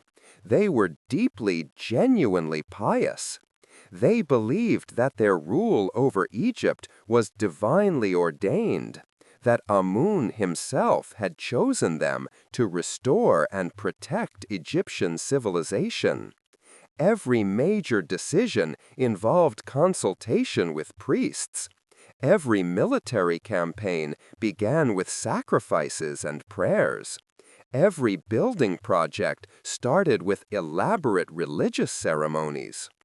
The blending of Egyptian and Nubian religious traditions created something unique. Amun remained the chief god, but he took on qualities of the Nubian ram god. Epidemic, the lion-headed Nubian war god, was worshipped alongside Egyptian deities like Mut and Horus. Temples often had sections devoted to both Egyptian and Nubian gods, with priests trained in both traditions performing rituals that combined elements from each culture. Death and the afterlife were paramount concerns.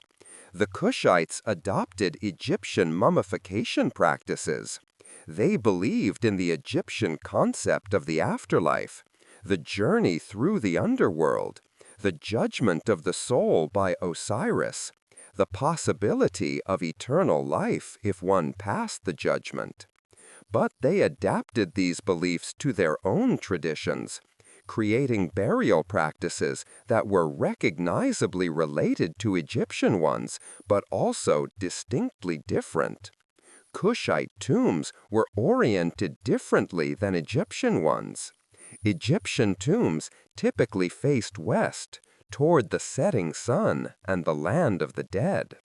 Kushite tombs often faced east, toward the rising sun and perhaps toward Egypt itself.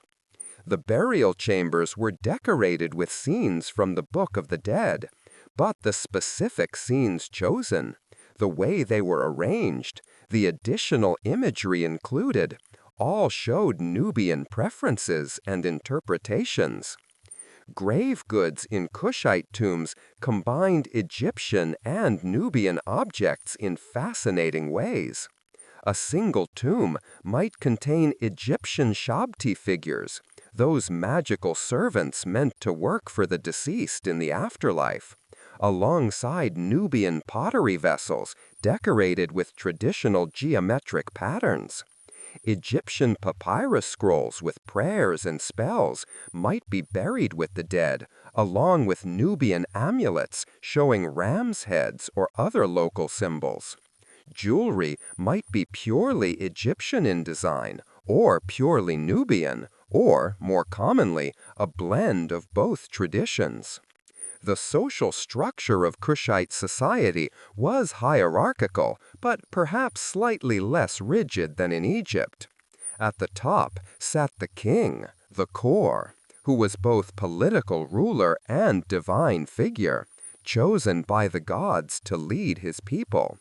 Below him were the royal family, nobles who held high positions at court, owned large estates, commanded troops, and advised the king.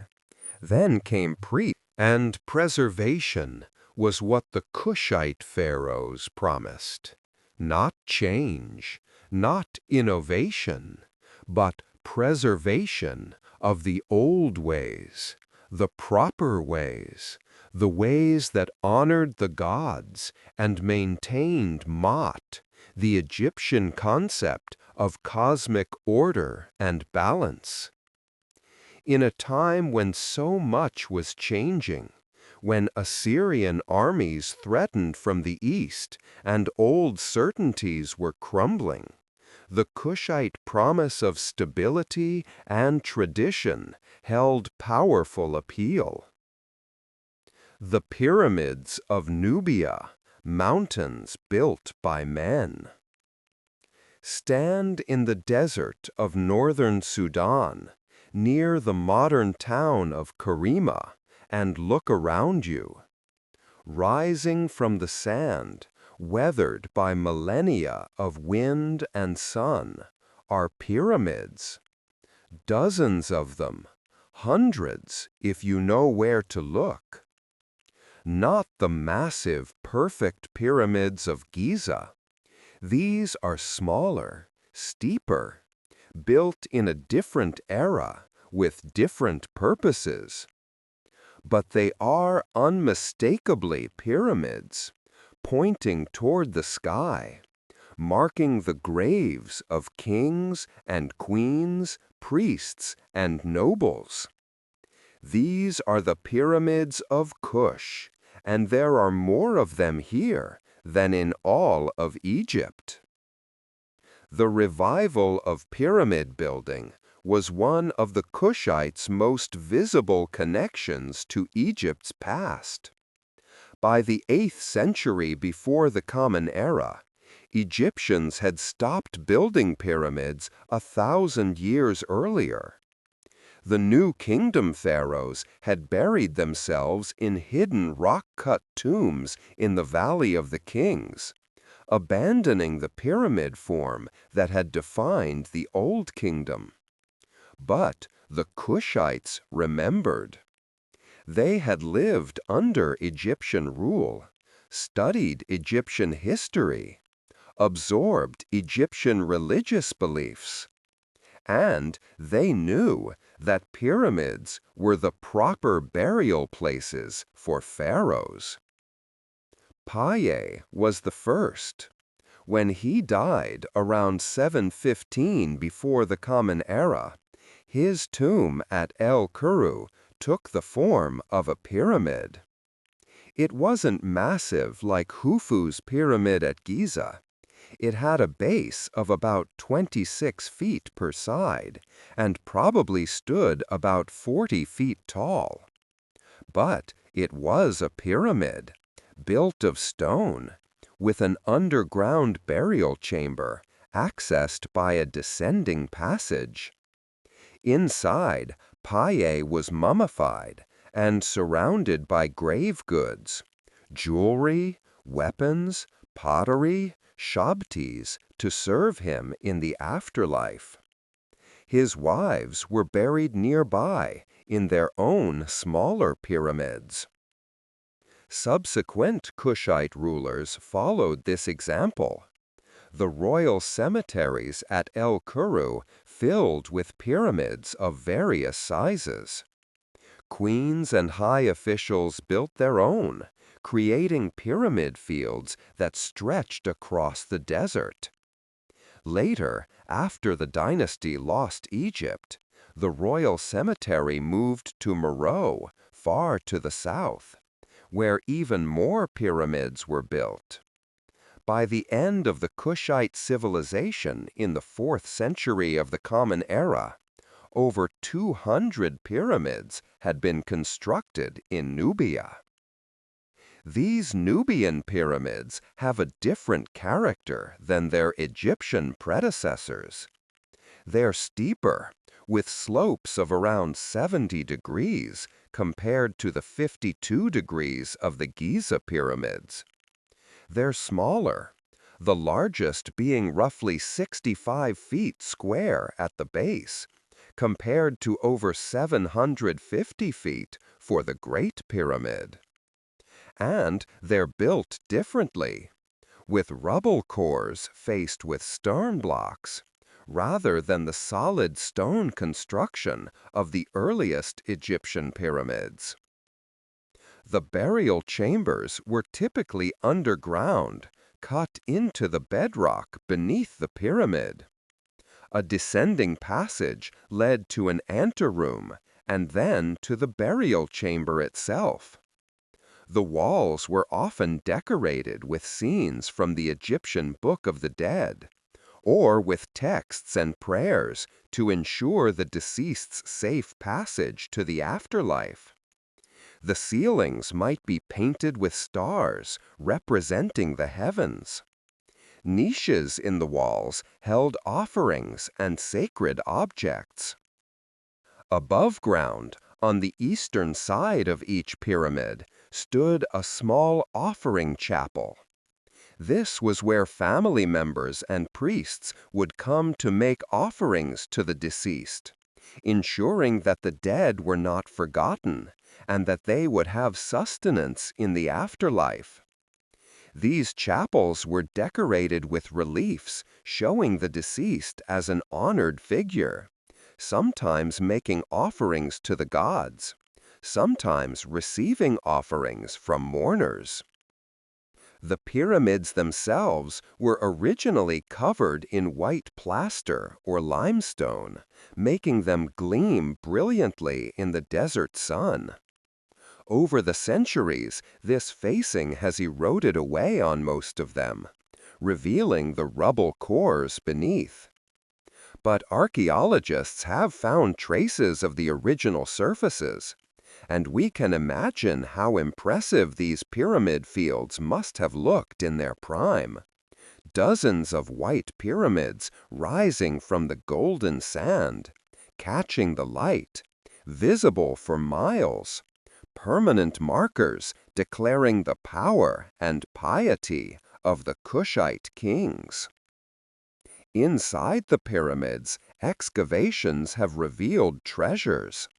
Not as much as we might expect, because almost all of these tombs were looted in antiquity, but enough to tell us something about Kushite burial practices and beliefs.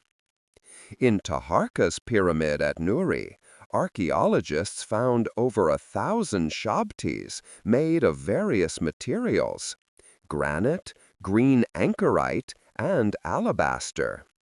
These magical figures, inscribed with spells from the Book of the Dead, were meant to do labor on behalf of the deceased in the afterlife, plowing fields, hauling water, performing any task the gods might require. Other tombs contained jewelry, gold foil, precious oils in stone vessels, weapons, furniture, even the remains of food offerings. The tombs of queens were particularly rich, reflecting the important position women held in Kushite society. Amulets showing the ram-headed god Amun were common, along with ankhs, jed pillars, and other symbols borrowed from Egyptian religion, but adapted to Kushite tastes. What's remarkable is not just that the Kushites built pyramids, but that they kept building them for over 1,000 years. Long after the dynasty lost Egypt, long after the capital moved to Meroe, long after the kingdom evolved into something quite different from its Egyptian-influenced origins, Kushite rulers continued to be buried in pyramids. The tradition became distinctly Nubian, passed down through generations, maintained even as other aspects of culture changed. Today, these pyramids stand as Sudan's most visible connection to their ancient past. They've been designated a UNESCO World Heritage Site. Archaeologists continue to excavate them, finding new tombs, making new discoveries. And they serve as a reminder that Egypt's story is only part of the Nile's story. There were other kingdoms, other pharaohs, other builders of monuments that have survived the millennia. The pyramids of Nubia may be smaller than those of Egypt, but they're no less significant, no less worthy of wonder. Art, architecture, and the Kushite Renaissance. The 25th dynasty is sometimes called a Renaissance period in Egyptian art and culture, and with good reason.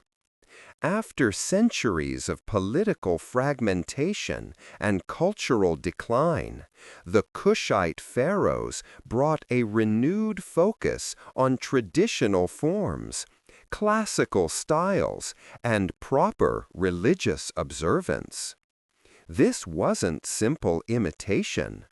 The Kushites took Egyptian traditions and infused them with Nubian elements, creating something that was both reverent toward the past and distinctly new.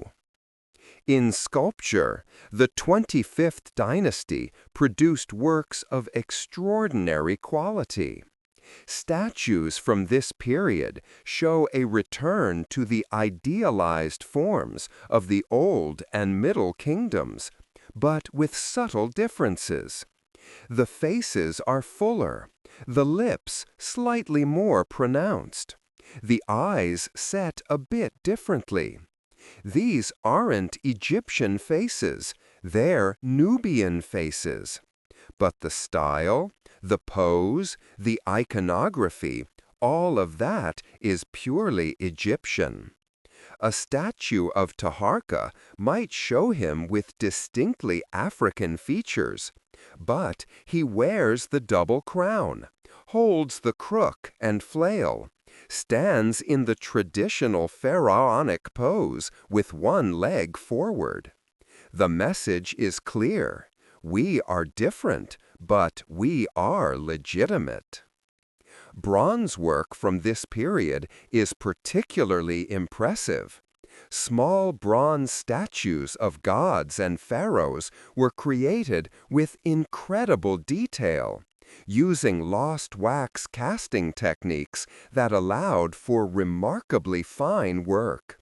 Many of these bronzes show Kushite kings in the act of worship, holding offering vessels, kneeling before the gods, performing their religious duties. This emphasis on piety in art reflects the Kushites' genuine devotion and their desire to be seen as proper, traditional rulers. In relief carving, the 25th dynasty followed classical Egyptian conventions while adding Nubian touches. Temple walls were decorated with scenes of the pharaoh making offerings to the gods, smiting enemies, performing religious rituals.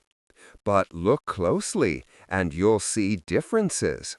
The double uraei on the crown, the specific style of jewelry and regalia, the incorporation of Nubian deities alongside Egyptian ones. Sometimes the ram-headed form of Amun appears, a specifically Nubian conception of this god. Architecture during this period was ambitious. Taharka's building program, as we've discussed, was extensive. But it wasn't just about scale. It was about quality and symbolism.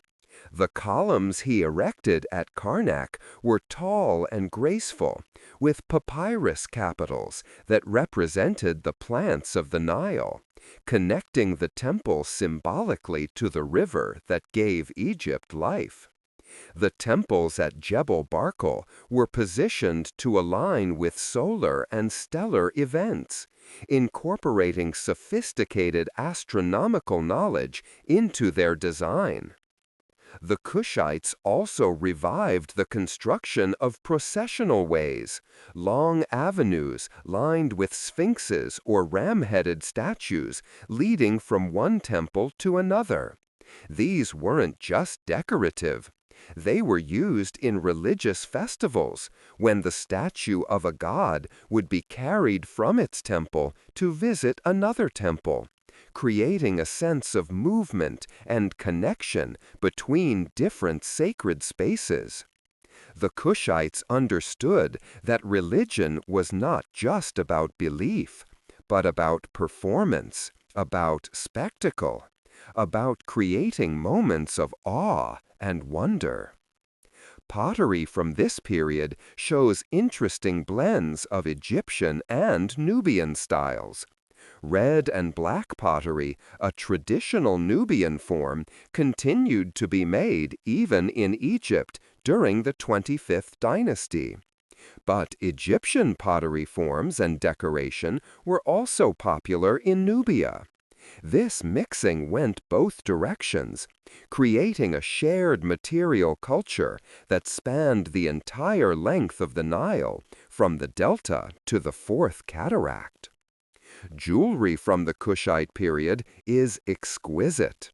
Gold was abundant, mined in the deserts east of the Nile, and Kushite craftsmen were skilled at working it.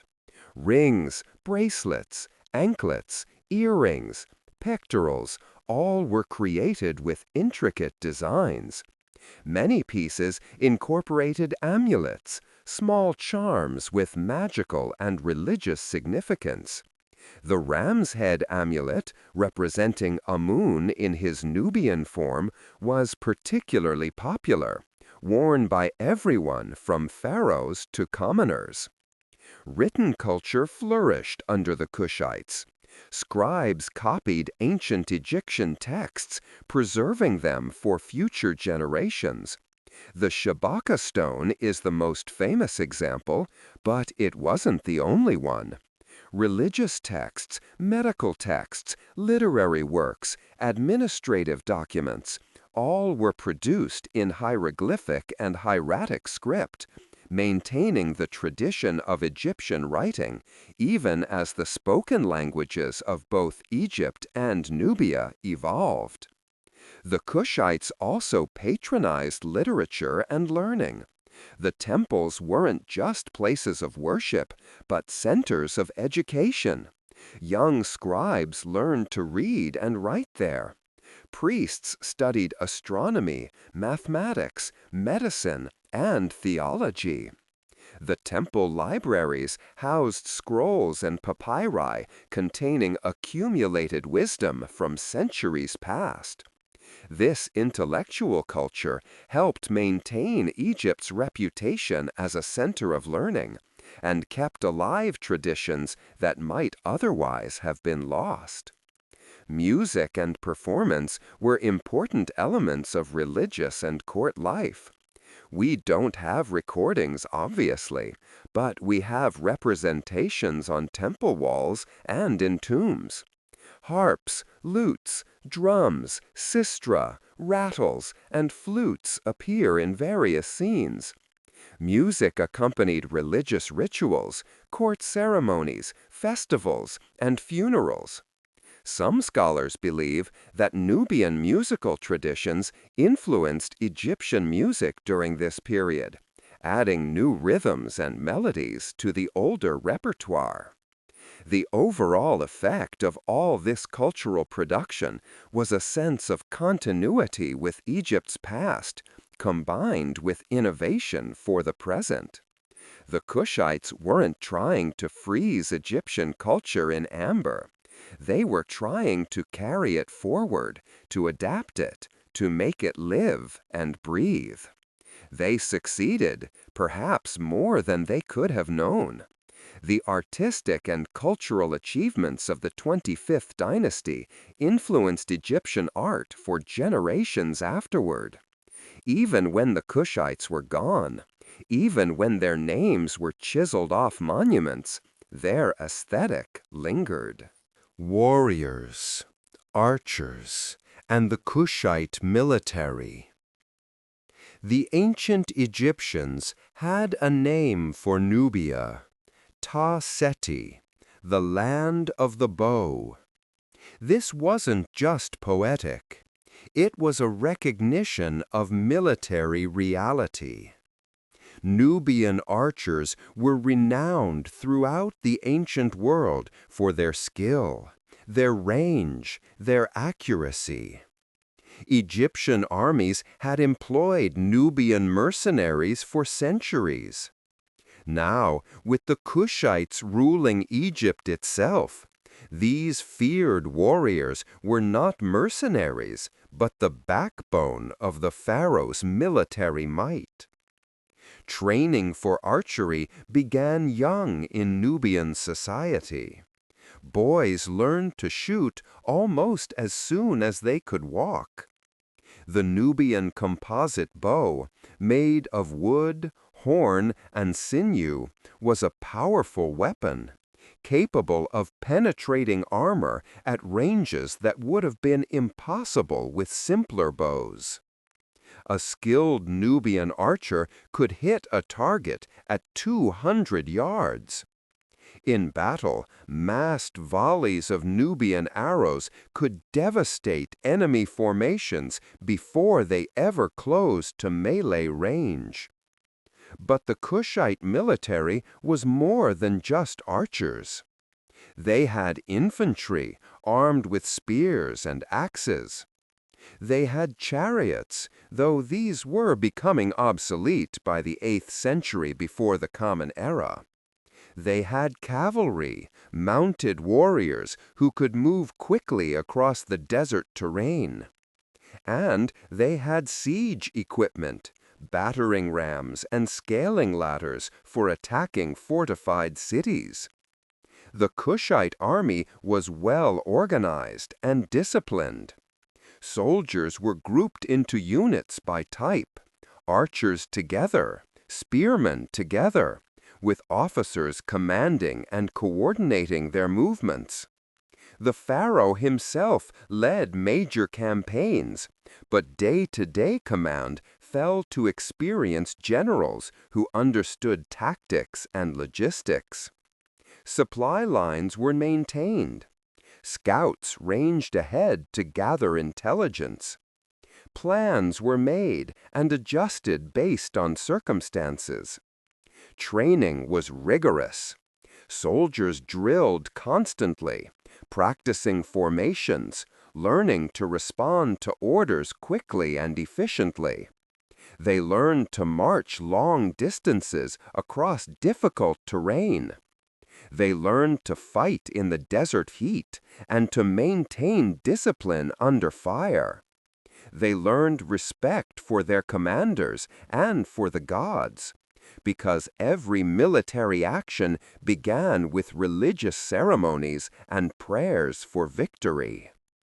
Equipment maintenance was crucial. Bows had to be kept dry and properly strung. Arrows had to be fletched and sharpened. Spear points had to be checked for cracks. Armor, for those who had it, had to be maintained. Chariots required constant repair. Horses needed to be fed, watered, and cared for. An army moved on logistics as much as courage. The Kushite military faced various enemies over the years. When they first moved into Egypt, they dealt with fractious Egyptian rulers, local strongmen with their own armies. These conflicts were usually short and decisive. The Kushites had superior organization and motivation. They were fighting to unite Egypt.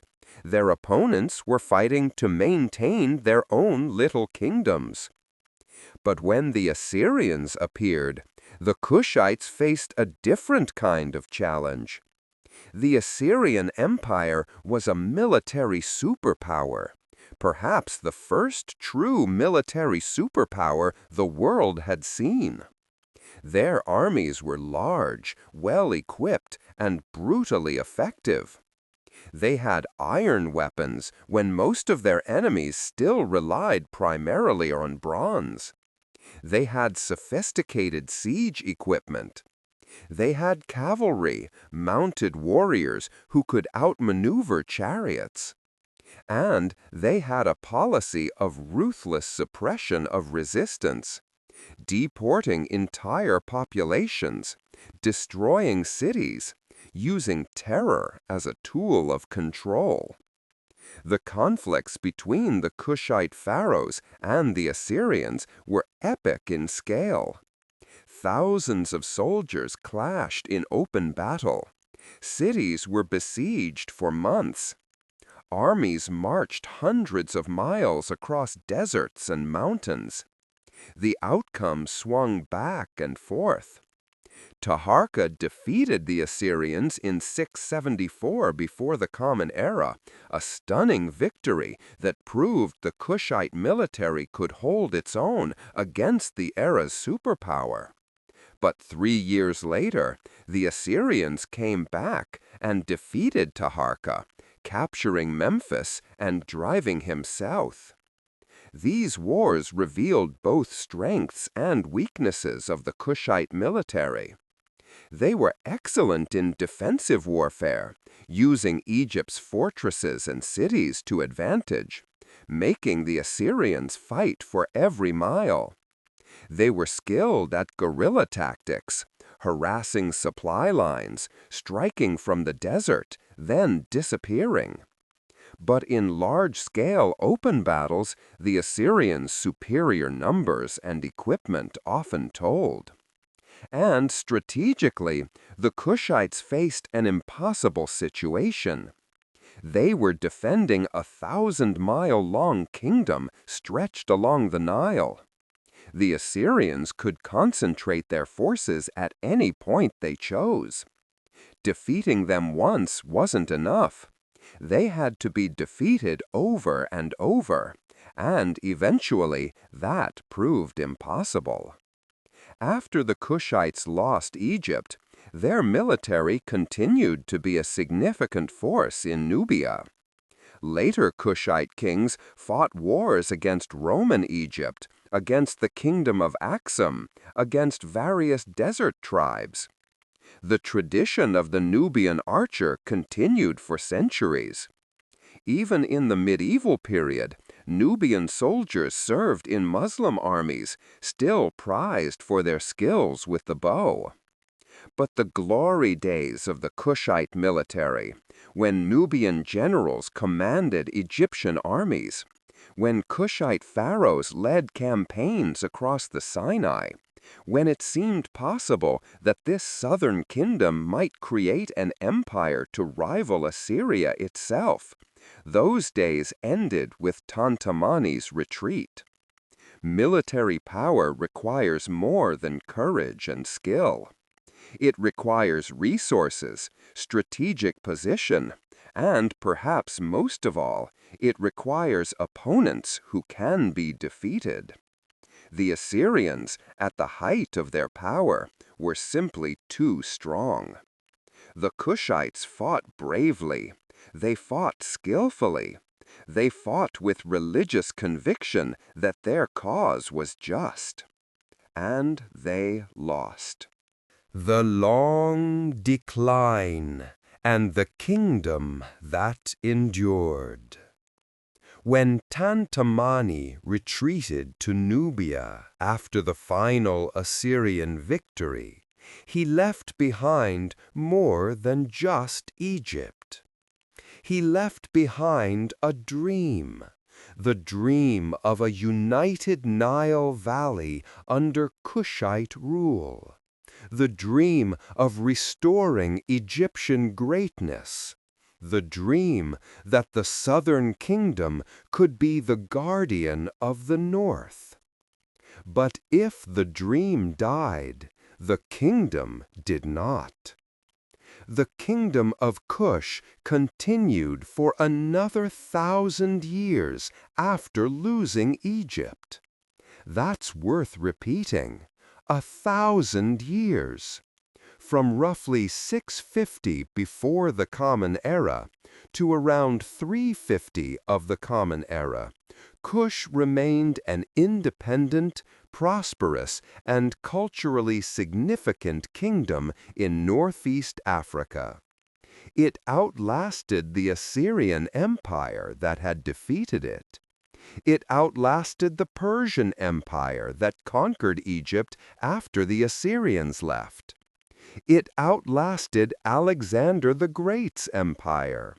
It existed alongside Ptolemaic Egypt, Roman Egypt, and the early Byzantine Empire. It was, in terms of longevity, one of the most successful kingdoms in ancient history. The capital shifted south from Napata to Meroe, probably around 590 before the Common Era. The reason for this move isn't entirely clear. Perhaps Napata was too vulnerable to Egyptian raids. Psamtik II, that Egyptian pharaoh who vandalized Kushite monuments, also sent an army up the Nile that may have sacked Napata. Perhaps the kings wanted to be farther from Egyptian influence, to assert their independence more clearly. Or perhaps economic considerations drove the decision.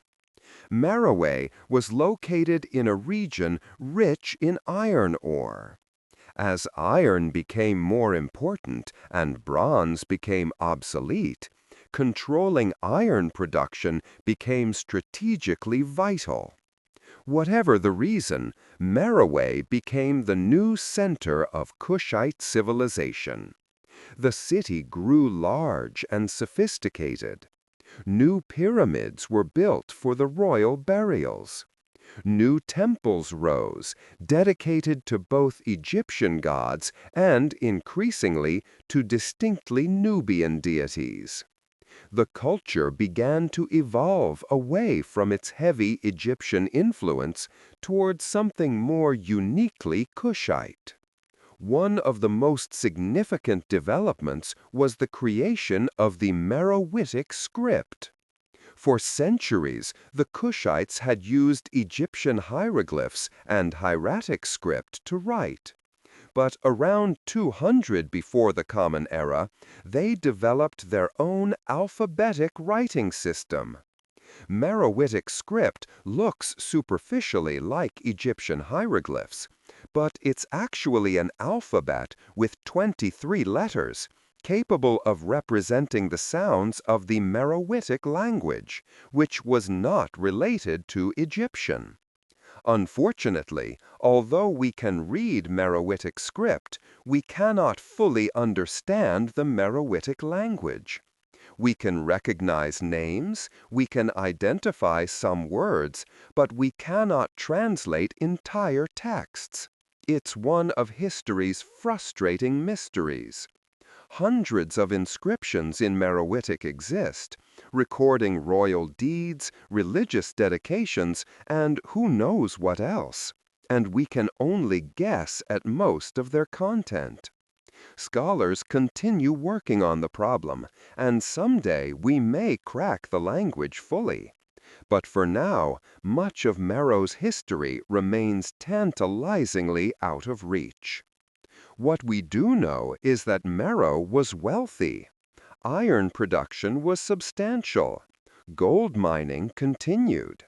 Trade flourished. Mero connected the Mediterranean world to sub-Saharan Africa, serving as a conduit for ivory, ebony, exotic animals, and slaves moving north, and for manufactured goods, wine, and olive oil moving south. Greek traders knew of Mero. Roman writers mentioned it.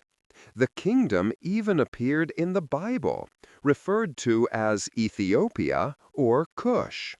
One of the most remarkable features of Meroitic Kush was the role of women in power. The title Kandake, often translated as Queen Mother or Queen Regnant, carried enormous authority. Several Kandakes ruled Kush in their own right, not as regents for sons, but as monarchs. Amani-Renas, a Kandake in the 1st century before the Common Era, led Kushite armies against Roman Egypt. When the Roman governor Petronius sacked Napata in retaliation, Amani-Renas didn't surrender. She negotiated, personally meeting with Roman officials, securing a peace treaty on favorable terms. A bronze head of the Roman Emperor Augustus, found buried in Mero in front of a temple, was probably captured during this conflict, a trophy of Kushite defiance. The temples of Mero showed the evolution of Kushite religion. Egyptian gods remained important, but they shared space with Nubian deities. Apedemek, the lion-headed war god, became especially prominent. He had no equivalent in the Egyptian pantheon. He was purely Nubian, representing Kushite military might and royal power. His temples, decorated with reliefs showing him in various forms, sometimes as a lion-headed human, sometimes as a three-headed figure, combining lion, human, and snake, were distinctly un-Egyptian in style and conception. Other Nubian gods rose to prominence. Sebiu-Maker, shown as a man with a distinctive headdress, appears in many Meroitic inscriptions. The goddess Amisemi, depicted as a woman wearing a complex crown, was another uniquely Kushite deity. The religious system of Meroe was syncretistic, blending Egyptian, Nubian, and possibly even sub-Saharan elements into something new.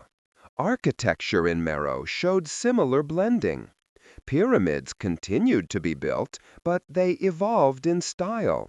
Meroitic pyramids were smaller than the earlier Napatan ones, with even steeper slopes, often decorated with pyramid caps carved with solar symbols.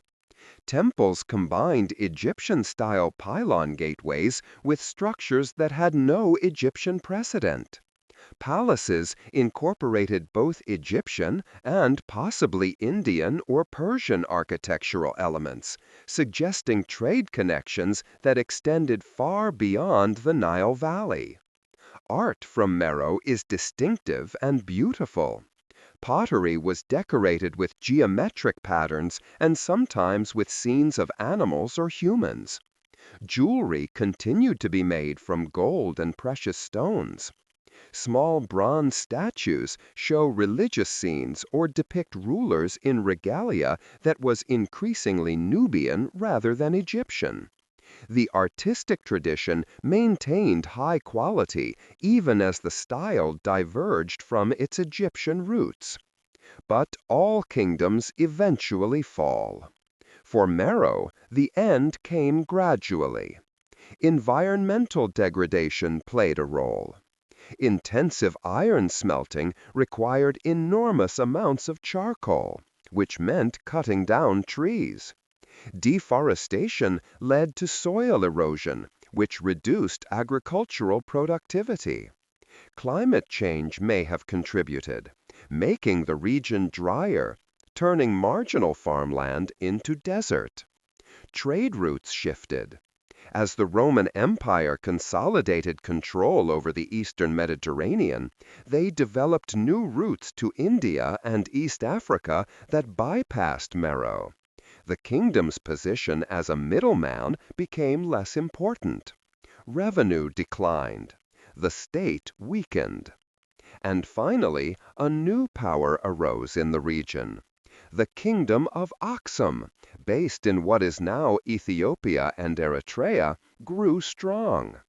Aksumite armies invaded Meroe around 350 of the Common Era.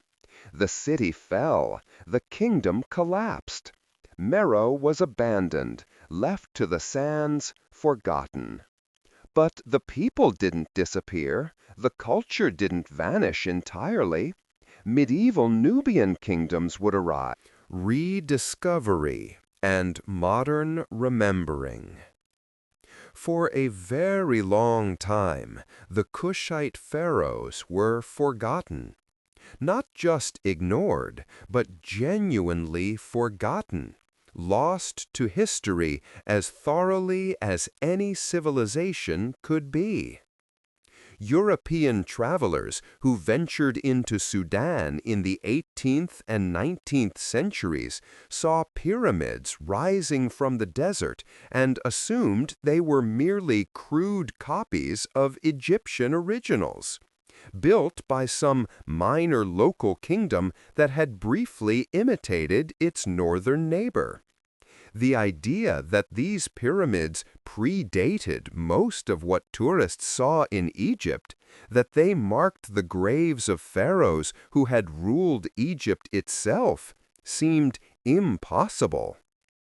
The first serious European scholarly interest in Meroe came in the early 19th century, when a French mineralogist named Frédéric Caillard traveled to Sudan and described the ruins he found there. His published descriptions included illustrations of pyramids, temples, and reliefs. But even then, the significance wasn't fully grasped. These were curiosities, interesting ruins, nothing more. Gradually, as Egyptology developed as a discipline, as more texts were translated, As more sites were excavated, the picture changed. Scholars realized that the 25th dynasty wasn't a minor footnote in Egyptian history. It was a full dynasty, ruling from Thebes and Memphis, building monuments throughout Egypt. But questions remained. Who were these kings? Where did they come from? What was their relationship to the rest of Egyptian history? The breakthrough came with excavations in Sudan itself, at sites like El Kuru, Nuri, Jebel Barkal, and Merowe. Archaeologists found pyramids, dozens of them, built in styles that were clearly related to Egyptian pyramids, but also distinctly different. They found temples with inscriptions in Egyptian hieroglyphs naming kings who matched the names from the 25th dynasty. They found statues, stelae, jewelry, and pottery that told the story of a sophisticated civilization that had lasted for over 1,000 years. George Reisner, an American archaeologist working in the early 20th century, conducted extensive excavations in Nubia. His work at El Kuru uncovered the royal cemetery of the early Kushite kings. At Nuri, he excavated Taharka's pyramid and the pyramids of later kings. His meticulous work established the chronology and relationships of the Kushite rulers, finally giving scholars a framework for understanding this forgotten empire. But Reisner's interpretations were limited by the prejudices of his time. He couldn't believe that African kings could have created such a sophisticated civilization on their own. He theorized that the Kushite rulers must have been Egyptian priests who migrated south and conquered Nubia, and imposing Egyptian culture on a barbarous population. This theory, once widely accepted, has been thoroughly debunked by modern scholarship. The Kushites were Nubians, African people who absorbed Egyptian culture during centuries of Egyptian occupation, then used what they'd learned to build their own empire. More recent archaeological work has revealed the true extent of Kushite civilization. Excavations at Kerma have shown that sophisticated Nubian cultures existed long before significant Egyptian influence. Work at Napata and Merowe has uncovered the wealth and complexity of the Kushite kingdom. Studies of the pyramids have revealed their construction techniques and internal arrangements. Analysis of grave goods has shown the blend of Egyptian and Nubian elements in Kushite culture. Modern Sudan has embraced its Kushite heritage. The pyramids at Merowe are a source of national pride. They appear on currency, stamps, and promotional materials. The National Museum of Sudan in Khartoum displays artifacts from Kushite sites, including stunning statues, jewelry, and pottery. The history of the Kushite civilization is not linear. Both the great art and struggles exist as testimony to what African peoples accomplished. UNESCO has designated several Nubian archaeological sites as World Heritage Sites, recognizing their global significance. Tourism to these sites is growing, though it remains limited compared to tourism to Egypt.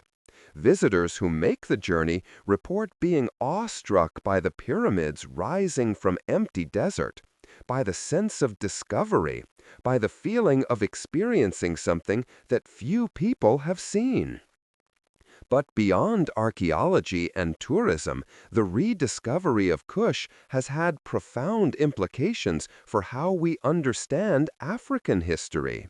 For too long, African civilizations were dismissed as primitive or derivative, interesting only insofar as they interacted with European or Middle Eastern cultures. The Kushite Empire demonstrates that this narrative is false. Here was a sophisticated African civilization that ruled Egypt, fought Assyria, developed its own writing system, built hundreds of pyramids, and lasted for over 1,000 years. This wasn't some minor kingdom. This was a major power in the ancient world, worthy of study and respect. The story of the Nubian pharaohs also complicates simplistic narratives about Egypt itself. Egypt wasn't an isolated civilization separate from the rest of Africa. It was connected, influenced by, and influencing the kingdoms to its south. The Kushite period was not an aberration, but a demonstration of continuity, showing that the traditions of pharaonic rule could be maintained and renewed by rulers from beyond Egypt's traditional borders. In African American communities, the Nubian pharaohs have become symbols of pride, evidence that African peoples built great civilizations, ruled great empires, created art and architecture of lasting beauty. This isn't to claim some direct descent or connection, but rather to challenge narratives that denied African achievement. The pyramids of Sudan stand as testimony to what African civilizations accomplished. Yet the Kushite Empire remains less famous than it should be. Most people, asked to name an ancient African civilization, would say Egypt. Asked to name Egyptian pharaohs, they might mention Tutankhamun, Ramses II, or Cleopatra. Few would mention Piye, Shabaka, or Taharka. The Kushites are still, in many ways, a forgotten empire, known primarily to specialists, absent from popular culture and general education. But forgetting is not the same as being forgotten. The difference is subtle but crucial. To forget is an active choice, a decision that something doesn't matter. To be forgotten is a passive state, a consequence of time and circumstance. The Kushite pharaohs are being remembered now, slowly, incompletely, but genuinely. Their story is being told. Their monuments are being preserved. Their place in history is being recognized. And maybe that's appropriate, because the Kushites weren't loud. They weren't flashy. They didn't conquer vast empires or leave behind massive monuments visible from space. They ruled for less than a century in Egypt. They lost wars. They were defeated by the Assyrians and erased by later Egyptian dynasties. But they endured. Their kingdom lasted 1,000 years after Egypt rejected them. Their pyramids still stand when so many others have crumbled. Their commitment to tradition, to proper religious observance, to the old ways, preserved Egyptian culture at a time when Egypt itself had forgotten.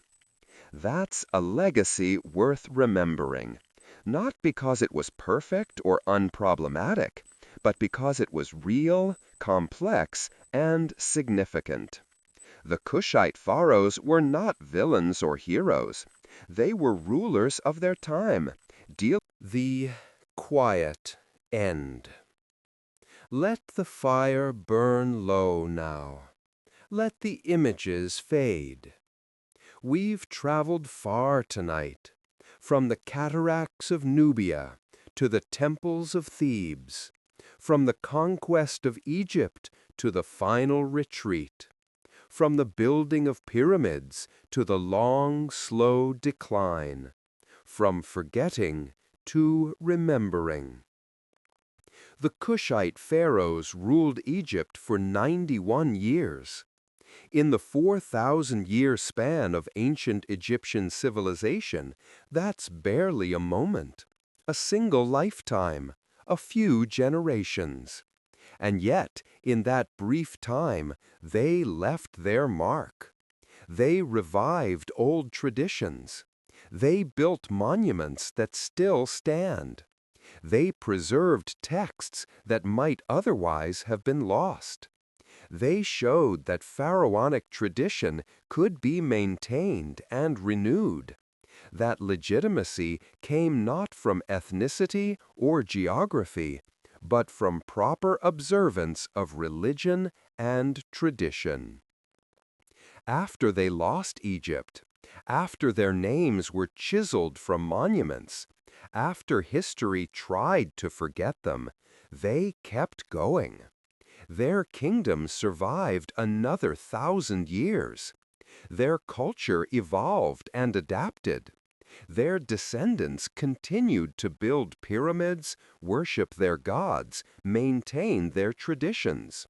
They proved that defeat in one arena doesn't mean failure overall, that resilience matters more than victory, that endurance is its own form of triumph. And now, 23 centuries after the last Kushite king died, their story is being rediscovered. Not completely, not perfectly. We still can't read their later writings. We still don't know everything about their lives, their thoughts, their dreams. But we know enough. Enough to recognize greatness. Enough to appreciate achievement. Enough to understand that the story of the Nile includes both Egypt and Nubia, that pharaohs could come from the south as well as the north, that African civilizations built empires worthy of remembering. So remember Piye, who conquered Egypt to save it. Remember Shabaka, who preserved ancient knowledge on stone. Remember Taharka, who built temples and fought empires. Remember Tantamani, who tried one last time to reclaim the dream. Remember the queens and the warriors, the priests and the craftsmen, the ordinary people who lived under these pharaohs, who worked the fields and hauled the stones and carved the reliefs that still survive. Remember the pyramids rising from the desert, more numerous in Sudan than in Egypt, standing through millennia as markers of vanished glory. Remember that forgetting is not permanent, that history can be recovered, that voices silenced can be heard again. The Kushite pharaohs were forgotten, but they're being remembered. And maybe, just maybe, that's the most important lesson of all. Nothing is truly lost. Not if someone keeps looking. Not if someone keeps caring. Not if someone takes the time to listen to what the stones and the sand have to say. Tomorrow you'll wake up. The world will be modern and busy, and ancient Nubia will seem impossibly far away, separated by time and space and everything that makes the past the past. But somewhere in Sudan, pyramids will still be standing, temples will still be haunting the desert, and the story of the Nubian pharaohs will still be there, waiting for anyone willing to listen. If this story brought you some peace, some rest, some small journey away from whatever troubles fill your present, then like the video and subscribe. But only if you want to, only if it helped. These forgotten empires don't demand your attention the way their rulers once demanded tribute. They simply wait, patient as stone, ready to tell their stories to anyone who asks. And to everyone listening from whatever corner of the world you inhabit, whatever hour you're hearing this, Thank you for spending this time with me in the land between the cataracts, in the shadow of forgotten pyramids, in the company of pharaohs that history tried to erase. The Kushite Empire fell, but its story survives, and tonight we've remembered it together. Good night, rest well, and if you dream, dream of pyramids in the desert, of the Nile flowing eternal, of kings who believed their duty was to preserve the old ways in a changing world. Dream of Nubia. Dream of Kush. Dream of the Black Pharaohs who ruled Egypt and were forgotten, but who now, slowly, are being remembered again. The end.